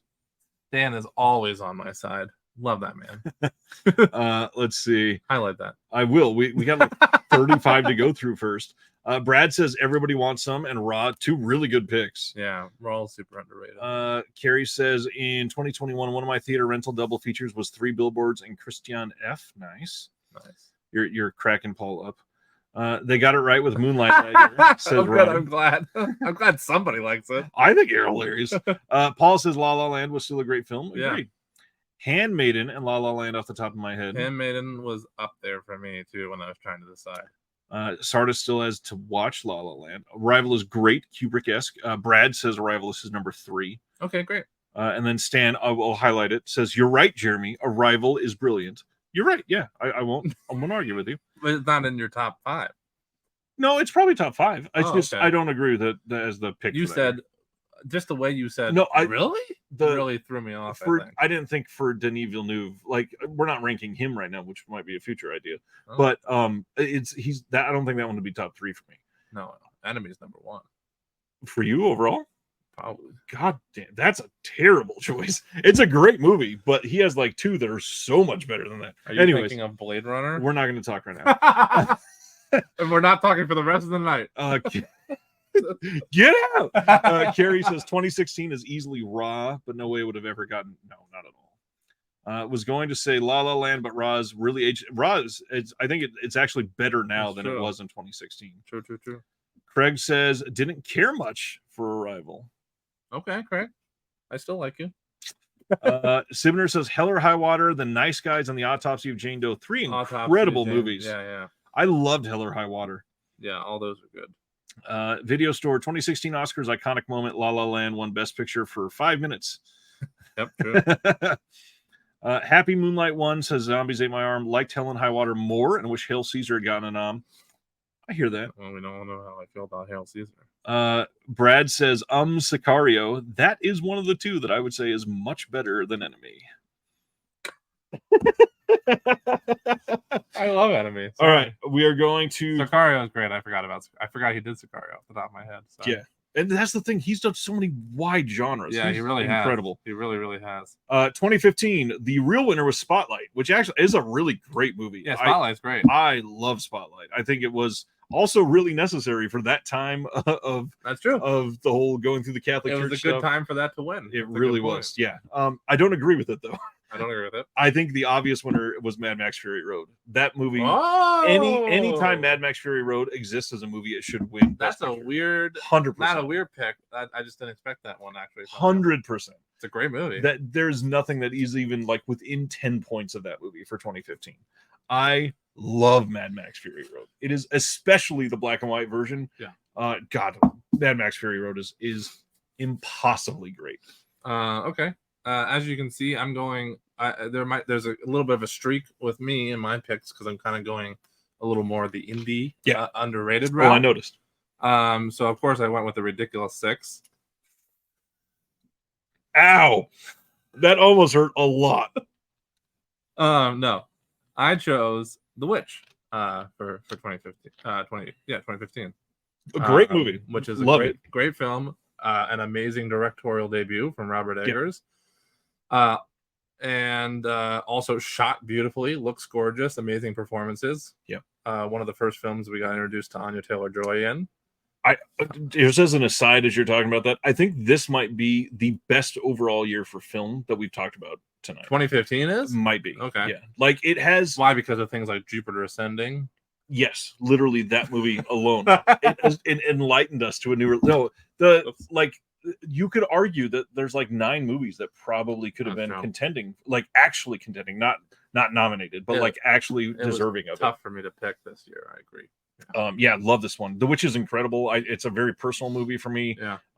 Absolutely adore that movie. Well, then we're in agreement of each other's picks because I love Mad Max Fury Road. Yeah, and Mad Max, it's not fair. I think that movie is impossibly nothing perfect. Better than going to the Mad Max marathon at the New Bev and watching all 4 back to back. Yeah, shut up. Let's see, where do we leave off? Brad. Stan says only one correct answer, Mad Max Fury Road. Oh, there you go. Ronnie says Carol was my favorite. That's a great movie. The movie was not getting nominated. Kate Todd Haynes not Blanchett. getting nominated for Best Director was terrible snubs. Yeah. If Jeremy chooses Pixels, I swear. Ronnie says I chose a different Adam Sandler movie. You did. Ronnie says love Fury Road. Paul, who's also Australian, says Fury Road is phenomenal, Oh, especially okay. given its behind-the-scenes drama. was not Wade aware. going with Fury Road as well. Brad agrees. 2015 was an amazing year. Yeah. Wave, time for Jeremy to pick Anomalisa. Anomalisa because of Troy Kaufman. Was that 2015? That sounds Oh, right. that was 2015. You're right. Terry says Me, Earl, and the Dying Girl. It's a good movie. Underrated. Which I have a role in. Do you know that? I do remember you saying That was my very first. That was the very first speaking role. Oh, speaking that I've ever had. Yeah. Bone Tomahawk or Sicario. Great movies. Bone Tomahawk. Yeah. Is a great film. Is that Zeller's first direct film? Because I know he's written a couple before that, including one of the Puppet Masters. No. I don't think that was first. Okay. Did that come before Brawl? Bone Tomahawk almost 100% came before Brawl, yes. God. I think that might be his first. I think Bone's his first. Is that really his first? I'll look it up. I think so. If that's his first directed film, dude, bravo. Yeah. I'm not 100% sure about that. I want to know what the budget for that movie was too, because you only really needed a couple locations. Let's see. Carrie says, first time I watched Fury Road was opening night of the drive-in with everyone's favorite comedy, Hot Pursuit. Sibner says, come on, people, 50 Shades of Grey. Stan likes Jupiter Ascending. I get it. Carol and the Lobster. The Lobster is a good pick. My pick for 2015 is Heaven Knows What, says Video Store. Brad says, yes, Brawl was his second film. God damn. That's a crazy first film to have. What, Bone Tomahawk? Yeah, that's for how much he's able to do with literally only having like a little bit of landscape shots and then a couple locations. Dude, that movie's incredible. Incredible. All right. We are on. Yeah, this is going way faster than I thought. 2014, and you're up first this time. It really is. So for 2014, real winner was Birdman, by the way. Real winner was Birdman. And I'm not going to make a joke this time. Brad says he wrote a film called Asylum Blackout before that, and it's amazing. I still have not been able to see that one. I need to see that. Yeah, he did write a couple before Bone Tomahawk, like I said, including one of the Puppet Masters. I thought that came out after. But Bone is maybe it was after. It might have been. Oops, I accidentally hit new note. So this is one of the years where I agree. I think Birdman should have won. I knew you were going to say that. I think Birdman's phenomenal. It's I think it's Alejandro Inarritu's best film. Even though Bardo was phenomenal from last year. But I think Birdman's his magnum opus thus far, and I think it deserved to win that year. This one is very hard for me, and I think I'm going to try to cheat here and say it should be one of those rare cases where two films win. I don't think that I can pick between Nightcrawler and Whiplash.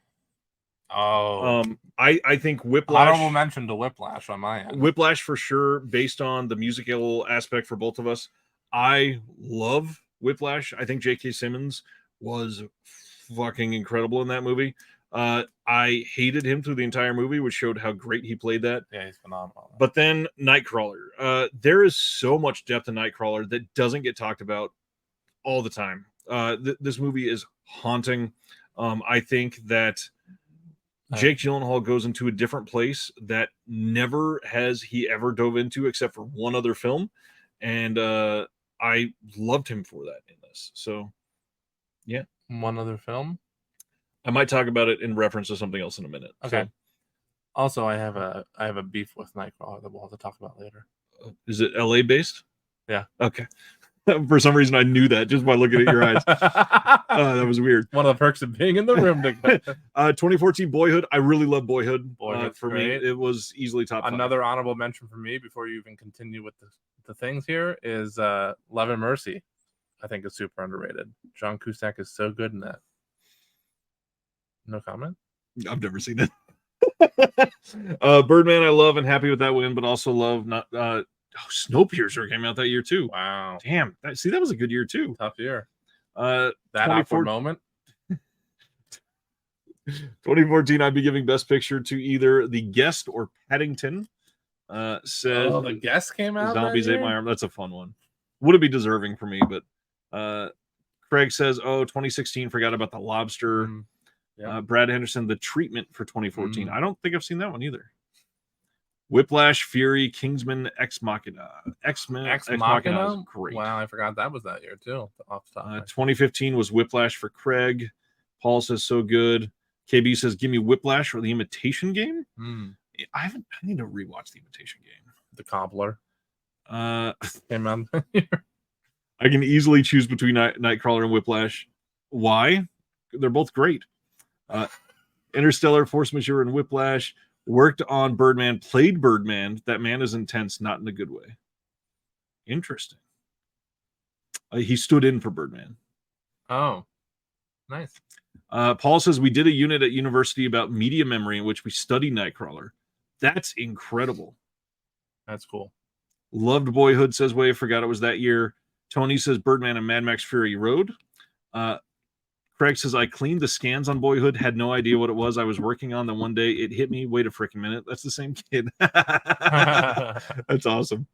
2014 was the best year, but Whiplash should have won. Mm. Whiplash is great. Yeah, there's a lot of stuff that I Nightcrawler, brilliant, says Stan. Whiplash, not so much. Whoa, Stan! First time we've disagreed. Am I first or You're first.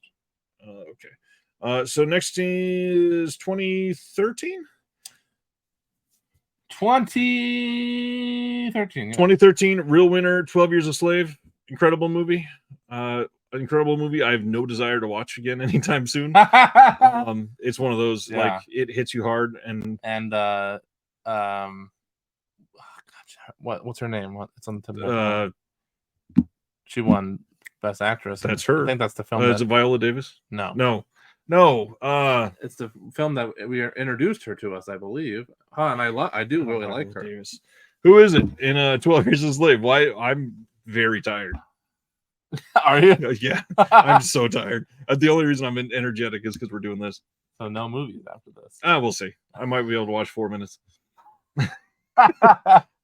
So yeah, 12 Years a Slave. Nyong'o, that's it. Oh, okay, yeah. I can think of her. Yeah, she's incredible. Yeah, I think that was her first movie, right? Lupita is, yes, I think that was her first movie. She's incredible. She has turned into one of my, like, her performance in Us is stupid good. Yeah, it really is. So good. All right. My next one, or 2013. This is the one I just referenced about Jake Gyllenhaal. Oh, I don't think anything comes close to Prisoners. I think it's Denis Villeneuve's best movie. Also, Denis. That is, and it's 100%. Sorry for saying enemy. I actually legitimately take it back because there's literally just off the top of my head I shouted enemy, but I forgot that he did Prisoners. Yeah, Prisoners is a haunting movie that got performances out of, like, Hugh Jackman that you were not ready to see. Artist loves beat me down. And he said it's only Wednesday, even though it's about to be Friday. Yeah, this movie is crazy. The performance out of Jackman, Paul Dano, Jake Gyllenhaal coming in as the detective or whatever. Like, this movie is so wild. Everybody is amazing. The emotions they pull out of this is stupid good. I adored every single minute of this movie. I thought it was easily should have been the clear Oscar, like, runaway for me. Ironically, this is the same year Enemy came out. Is it? According to this list. Damn. All right, it's your turn for that year, 2013. Okay. So Real Winner, 12 Years a Slave. My pick, Grown Ups 2. It's going for the Sandman. Gotta love the Sandman. No, my pick is Prisoners is great, actually. Would probably be in my top 5 for this year. I went with Jonathan Glazer's Under the Skin. This was one of 3 that I went through. Prisoners, Under the Skin, and Her. Her was up to I love all 3 of those. Hers my honorable mention. And I almost picked her. And then I said, I guess Under the Skin is a little bit higher. But I almost picked her too. And I feel like it was a weird year because there was like 4 that were, like, really great. And then it skipped, like, a bunch of levels for me, and everything else was way down there. Yeah. Okay, so Under the Skin. What's great? Under the Skin. That's not a directorial debut, is it? I'm not sure. I don't think so. We all know that Under the Skin is amazing. I mean, we should, but I bet a lot of people have not seen it yet. Who hasn't seen Under the Skin? Look, Stan agrees with me yet again. Wait. Carrie says Inside Llewyn Davis came out that year. How we're dare we're you? gonna come back. Keep talking. I Under the Skin. We'll go back to the chat. don't have much to say. I just love it. Great movie. Scarlett Johansson is incredible in it. Oh, probably Scarlett Johansson's best performance ever. I don't think there's anything that comes remotely close. However, ironically, she's also the voice of the phone in Her, Yeah, she is. Yeah. which is my other pick and yours too, and then you're in your top. Yeah, three. she had a great year. She had a great year that year. All this while she was in the MCU at the same time. That's true. Love this movie. I think that Thor: Dark World came out that year too. Speaking of the MCU. Oh, honorable mention. Yeah, Under the Skin was great. Some of the shots that they got in this was just beautiful. Like, should not have been able to get done especially for the budget level of that film. They really killed it. It felt very realistic for the story that they were going for. Mm-hmm. Love Under the Skin. Yeah, it's one of those ones where conceptually it's like stunning that it ever even got made, and it's beautiful. This is one that has been rumored for a long time to be getting a 4K release from A24 in one of their giant packages, and I hope they do, because this movie would look. Oh, that would. beautiful in 4K. That would. Yeah, that'd be great. Yeah. And I'm sure it would be a really cool case. Oh, I'm sure it would. Yeah. But just like all the others. All right. Where did we leave off? I think it was everybody shouting Lupita at their screens because I was an idiot. Brad says also loved Broken and Blue Ruin. Love Blue Ruin. Mm-hmm. God, Macon Blair was great in that movie. Tony says 12 Years a Slave for sure. Only watched once theatrically. Never saw it again, even though I bought the Blu-ray. Blue Ruin in 13. Jeremy is wearing him down. It's only Wednesday. Sorry, that comment. Come on. Wake up. 2013 is between Francis Ha, good movie, and Wolf of Wall Street. Oh, Francis great Ha. movie. Yeah. I love Francis Ha. Yeah. Tony says Prisoners is incredible. KB, yeah, he's a Scorsese guy. He'd say Wolf of Wall Street. Wave says Her, The Wind Rises, and Only Lovers Left Alive. Only Lovers. Ooh, That's a good a one. little Jim Jarmusch action. I like it. I think that's the last Jim Jarmusch that I really got behind. Oh yeah, you didn't like Dead Don't, whatever the fuck. The Dead Don't Die. Yeah, it's such a terrible title too. John Stumpf says Short Term 12 was a favorite that year, and Fateful Findings would have swept if it was nominated. Neil Breen with the actor, director, picture writing. Simner says Prisoners, Wolf of Wall Street, About Time. About Time's good. About Time. Evil Dead remake is so good. About Time. Oh, Evil Dead remake's great. About Time is one of those that will every time I watch it makes me cry. Yeah, that end scene. Ugh. Stan says Prisoners is incredible and disturbing. Well said. Carrie Mulligan, 2013. How about Inside Llewyn Davis and The Great Gatsby? I love Inside Llewyn Davis. I don't think it's deserving of an Oscar. I mean, it's deserving of like, yeah, it's not deserving of Best Picture compared to some of these others. And Great Gatsby is like meh for me. Yeah, that's why I just skipped right over it. Enemy was one of the first A24 trailers I remember seeing. And it was one of their first like 8 Blu-rays, I think. Yeah, I think so. The first couple were DVD only. Yeah. 2013 was a weak one for me. Gravity had decent moments. Captain Phillips had great performances, but best pick, not sure. 2013 was weak for you on the year that movie 43 came out. Stan loves Under the Skin. Flickering Waves would have seen Sound City get some documentary love. Good one. But Francis Ha grew on me. Nice. Yeah, I love Francis Ha. Wave says I've seen it, but not top 10. Haven't seen Under the Skin, says Craig. Another good one. Inside Llewyn Davis was woefully ignored. Yeah, it should have been at least a little bit of attention. Yeah. Carrie Mulligan, Under the Skin is fantastic. Drove 3 hours to watch it. Nice. That is dedication. Yes, Craig, you need to see it. Paul says Inside Llewyn Davis was exceptional. Watched it after your Coen Brothers chat. Fell in love. Nice. Oh, that's awesome to hear, Paul. He took your rec. Stan says Under the Skin is also crazy, impressionistic, very. Let's see. Just realized Nymphomaniac was in 2013. That would still not be top for me, but yeah, I get it. Yeah, Nymphomaniac was 2013. I love that. We are on 2012, which is I feel like this was not a great year. In fact, I think here's the thing about 2012, and I'm just going to be completely frank because my top pick falls into this category. All right, Frank. Ryan, nice to meet you. That was the weirdest handshake ever. 2012 was a rough year in terms of like bigger movies that would be considered for the Oscars and would be considered for Best Picture, which is I think what you were referring to. It was actually an amazing year for like super little indies. It was, because 2 of my favorite films of all time came out that year, and I chose one as my pick and one as my runner-up. Is it my turn to go first? Yes. What's the real winner first? The real winner. And of why should it 2012 have not won? Yeah, have we been saying that for all of them? No, but I think it's funny for this one. Argo is the winner for this year, and it should not have won because Argo, fuck yourself. That's all the commentary for it. I actually like Argo. I have nothing wrong with Argo. It's good, not great. It's good, not great. But I love Alan Arkin in it. Yeah. And John Goodman's in that one too. He's the GOAT. He's like amazing in everything he touches. That's true. And I'm just finishing Righteous Gemstones, and he's great in that. So I chose, and then I'll follow this up with my honorable mention. Both really obscure films from this year, but hold near and dear to my heart. One of my favorite films of all time in my top 20, Ruby Sparks, came out this year. And that's such an underrated film in my book.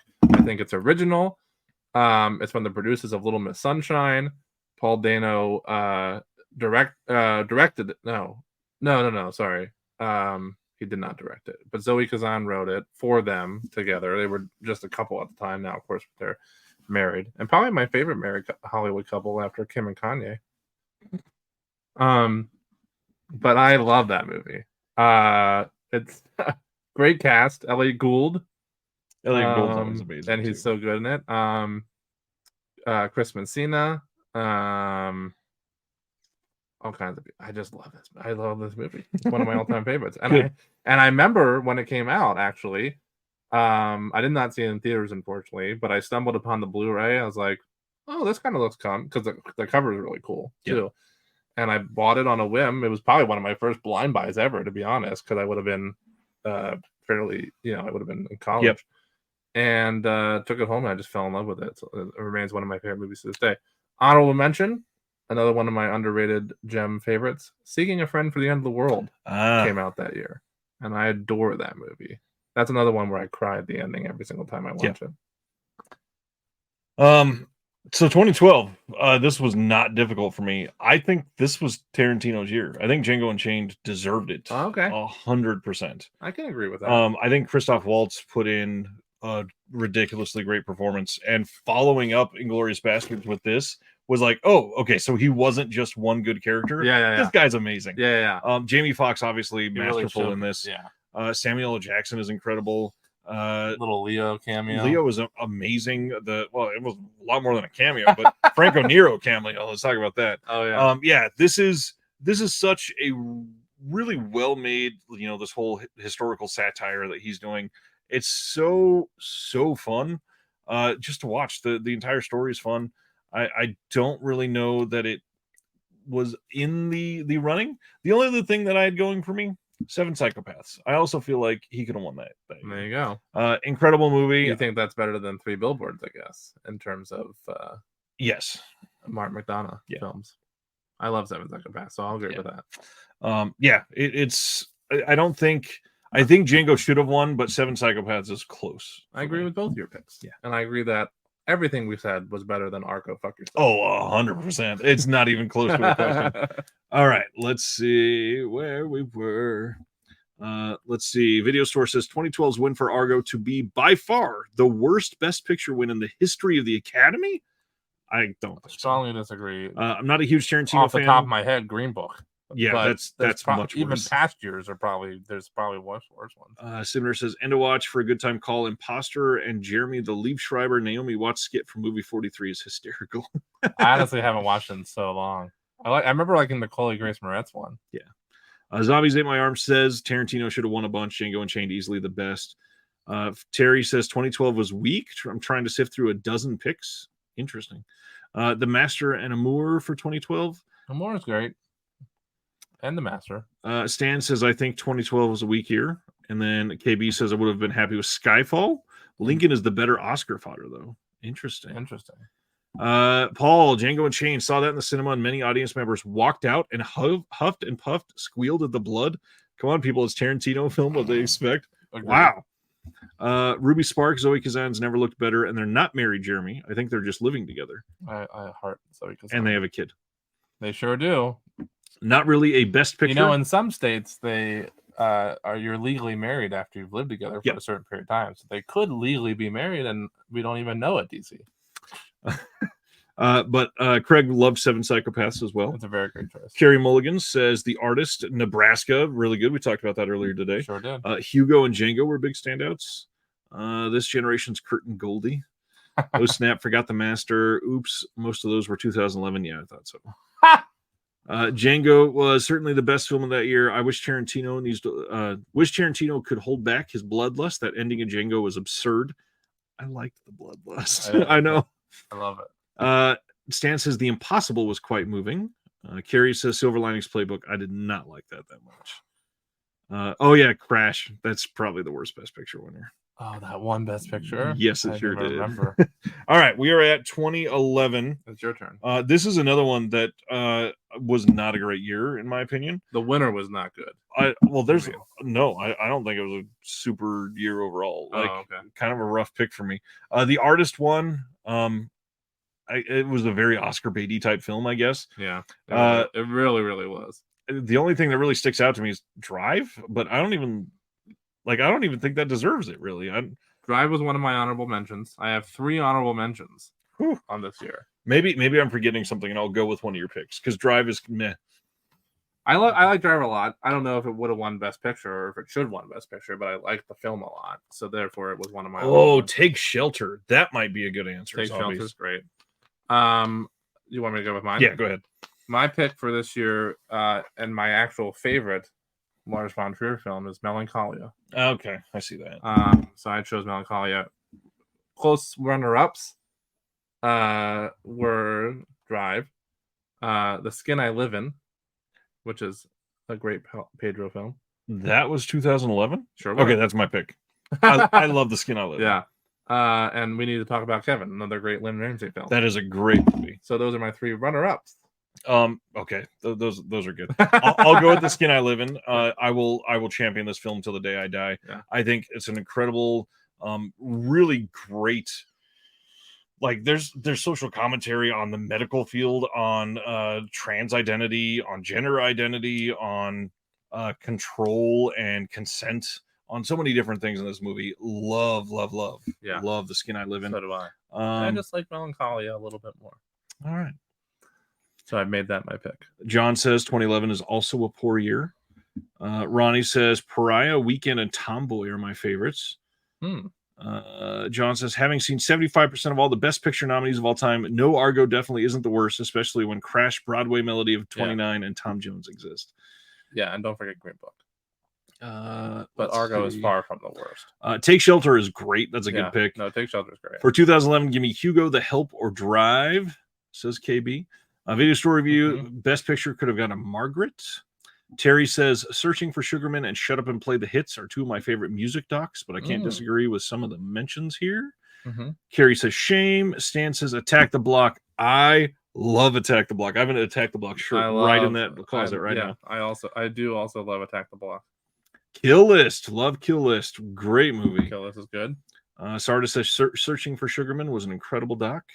Craig says Midnight in Paris. We're not generally Wood and Allen movie fans, but do love that film. That's one of his best. I don't even know that I've seen a full Woody Allen film. I've just never enjoyed anything I've seen from him. Yeah. Have you never even tried Midnight in Paris? I've not. I gotta be honest. It's one of his best. You might enjoy it. Yeah. Maybe. That means I'm never gonna watch it. Probably. Yeah. Rise of the Planet of the Apes, Like Crazy, Contagion, Midnight in Paris, says Sibner. Another vote for Midnight in Paris. Crash beat out Brokeback Mountain. Ugh. Video Store says I've seen every Best Picture winner, so I stand by my opinion. Good. You should. Fair enough. We're on the last one, and it's now your turn to go first. 2010 winner. This was a tough one. The winner was. This was not a tough one for me. This was an easy number one with a bullet. Oh, okay. With a bullet. Do you know what that comes from? Yeah. The saying number one with a bullet. It's from that song. No. It's from the Billboard Top 100 charts because when it's continuing to be number one, it gets a black dot next to it, so it's called With the Bullet. Oh. So it's like the definitive number one. Okay. The real winner was King's Speech. Great movie. Good movie.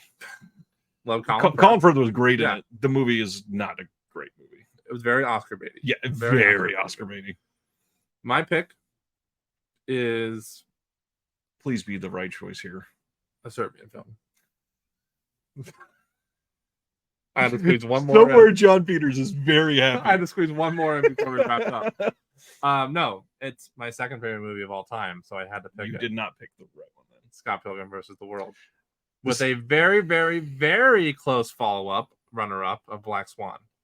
Even worse. Scott Pilgrim is way better than Black Swan. Well, But I love number both those one, movies. easily, Social Network is so much better than both of those. The dialogue alone in Social Network blows them out of the water. You can sleep outside tonight. Scott Pilgrim is my second favorite I movie understand. of all time, so I'm not gonna not pick it. Besides, the acting, the editing in that movie, Yes, the editing is the incredible. writing in that movie, The writing the is directing better in in that the movie. Social Network. the writing is better in the Social. Thank you. I'll give you that. But in terms of best picture, I'm still going with Scott Pilgrim. And you're allowed to be wrong. It's okay. But I don't not like the Social Network. I just bought the goddamn Columbia Classics 4K. good. It deserves it. I also haven't watched it in a very long time. But listen, even though I do like Social Network, I'm not dissing your choice, and I agree with you. Scott Pilgrim is just my second. I favorite movie of all understand, time. and I love it as well. We don't need to start another rumor. I also hate Scott Pilgrim or anything. I love Scott Pilgrim. It is incredible. I think that it's easily one of Edgar Wright's best. But Social Network takes this easily. Just the dialogue alone. even beats- more than Inception. Yes. Like, it's not even in the same universe. Okay. It's not even the same timeline. There we go. There we go. Wow, that was a lot. I'm sorry. That was a lot. I got attacked. I don't like You this. you deserve it. I don't like the same room thing anymore. Sibner says the Social Network, period. End of discussion. Thank you. All right, DC. 2011 I would have see. picked 50 I see 50. whose team you're on. 2010, Kick Ass, Inception, and Never Let Me Go. Sardis says the scene in Midnight in Paris where they are in the restaurant with Brunel and Dali, and the plot for Exterminating Angel was suggested to them. And they said that is ridiculous. I Saw the Devil. That's a good one. Or Jackass 3. But all the Jackass movies deserve Best Picture awards. I gotta admit, Jackass 3 is still my favorite theater experience of all Oh, time. really? It was such a great crowd. Sivner says, sounds like I should be sitting next to me. I mean, I can Tony Collette you go right Please now. do.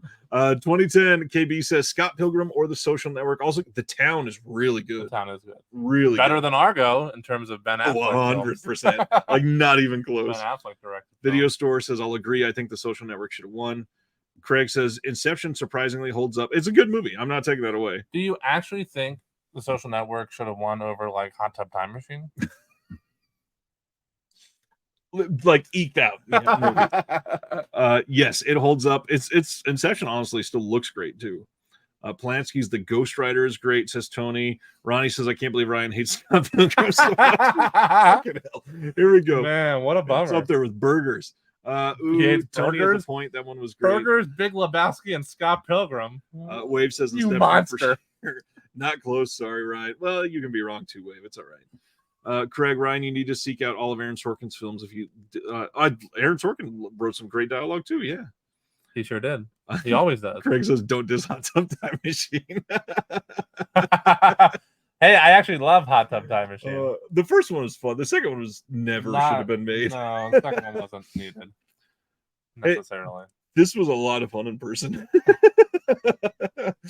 Oh, somebody mentioned Never Let Me Go, which I just also showed you Yep. earlier today at the whatever that place is Showed called. it a vintage stock. Vintage Talk. You know, honorable mention Book of Eli. No, not really. That's what he said. Were you being sincere? No, not at all. Okay, thank God. I was just trying That to throw joke- one more little one. Thank in. God it was on purpose. I get it. Yeah, that was not a good movie. No, it was actually absolutely terrible. Yeah, absolutely terrible. Mila Kunis though. Well, and Denzel is great. He's in- always good. Yeah, okay. Except you don't want to see Equalizer 3. That joke was only for me, and we're doing a live show. Okay. Sure was. Wow. Thanks for coming, everybody. What did you think of this? Did this work? Do you want to see? It was going really rapidly at first, and then we did kind of slow it down. And If here you- we are at almost. If you want to see Jeremy and I do the next like 10 or 15 years, I ain't flying out every time. I'll tell you that much. damn it. Unless I can chalk We can it up. record them all tomorrow, and the next time you're on, just play the video. I'm fine with that. I'm fine with that. Yeah. And then we could just only like hang out in the chat with people. Yeah.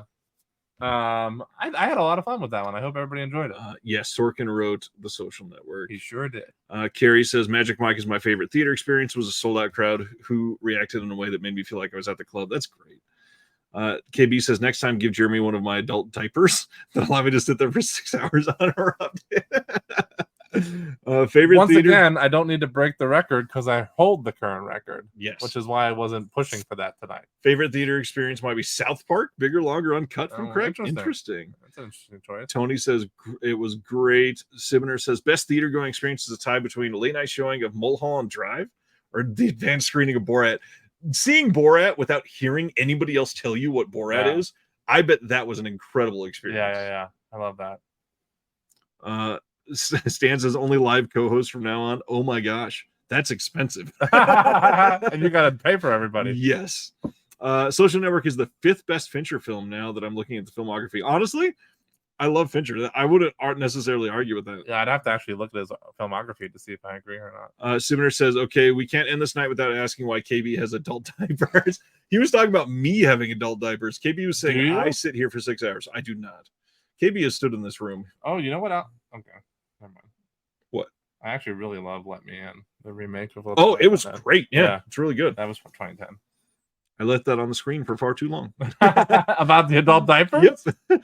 Terry says 2010 brought us Gone with the Pope, so that is high up there in terms of personal faves, but love Scott Pilgrim. Hell yeah, Terry. It also brought us Submarine, Richard Ayoade's directorial debut. Sardis wants to know who's taking care of Cat Stevens. That's a very great question. Yeah, thank you for the Cat Stevens love, Sardis.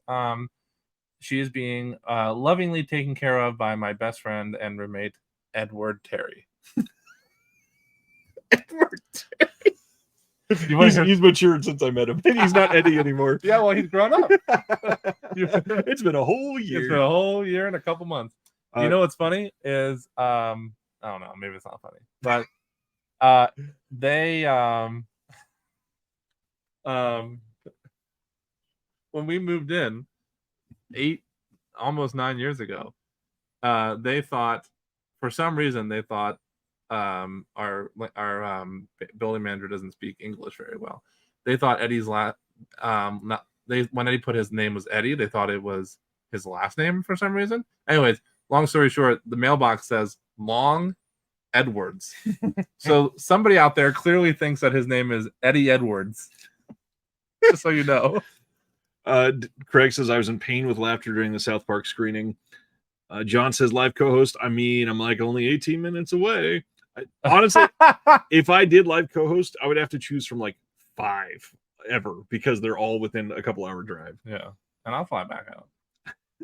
Sivner, the screening of Borat was insane. People were falling out of their seats. It almost stopped being a screening and people just laughing and talking to each other. That's amazing. Wow, Greenberg came out in 2010 too.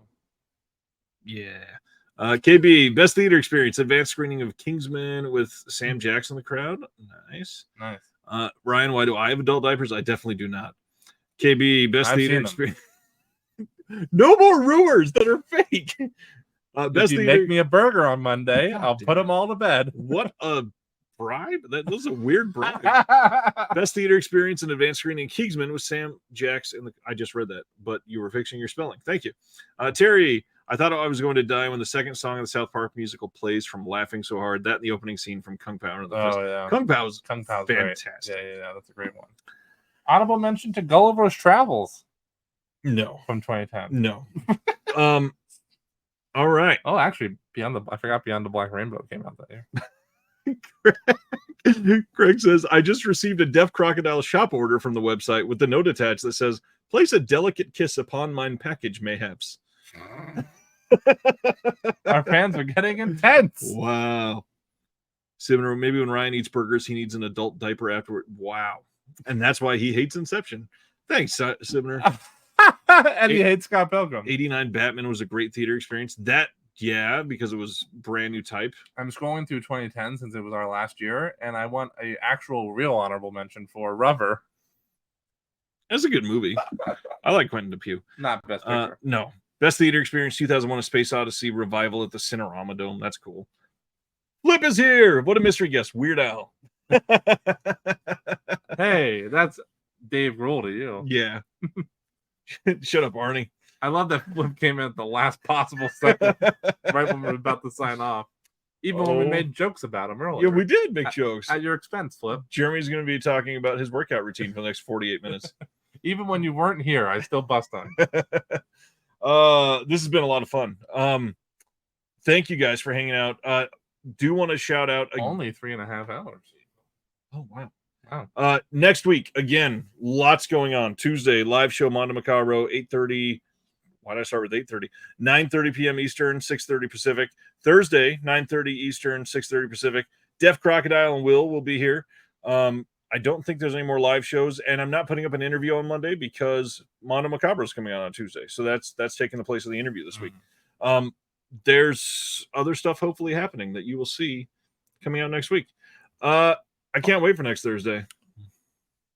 Thanks, Paul. Paul said this has been so much fun. Craig's excited for next Thursday. Next Thursday. You guys are amazing. Thanks for hanging out. Thanks for watching. I hope you enjoyed the topic and the whole show as a whole and the live guest aspect. A lot of fun things tonight. Basically everything but Jeremy. Thank you. Have a good night. We'll see you next time.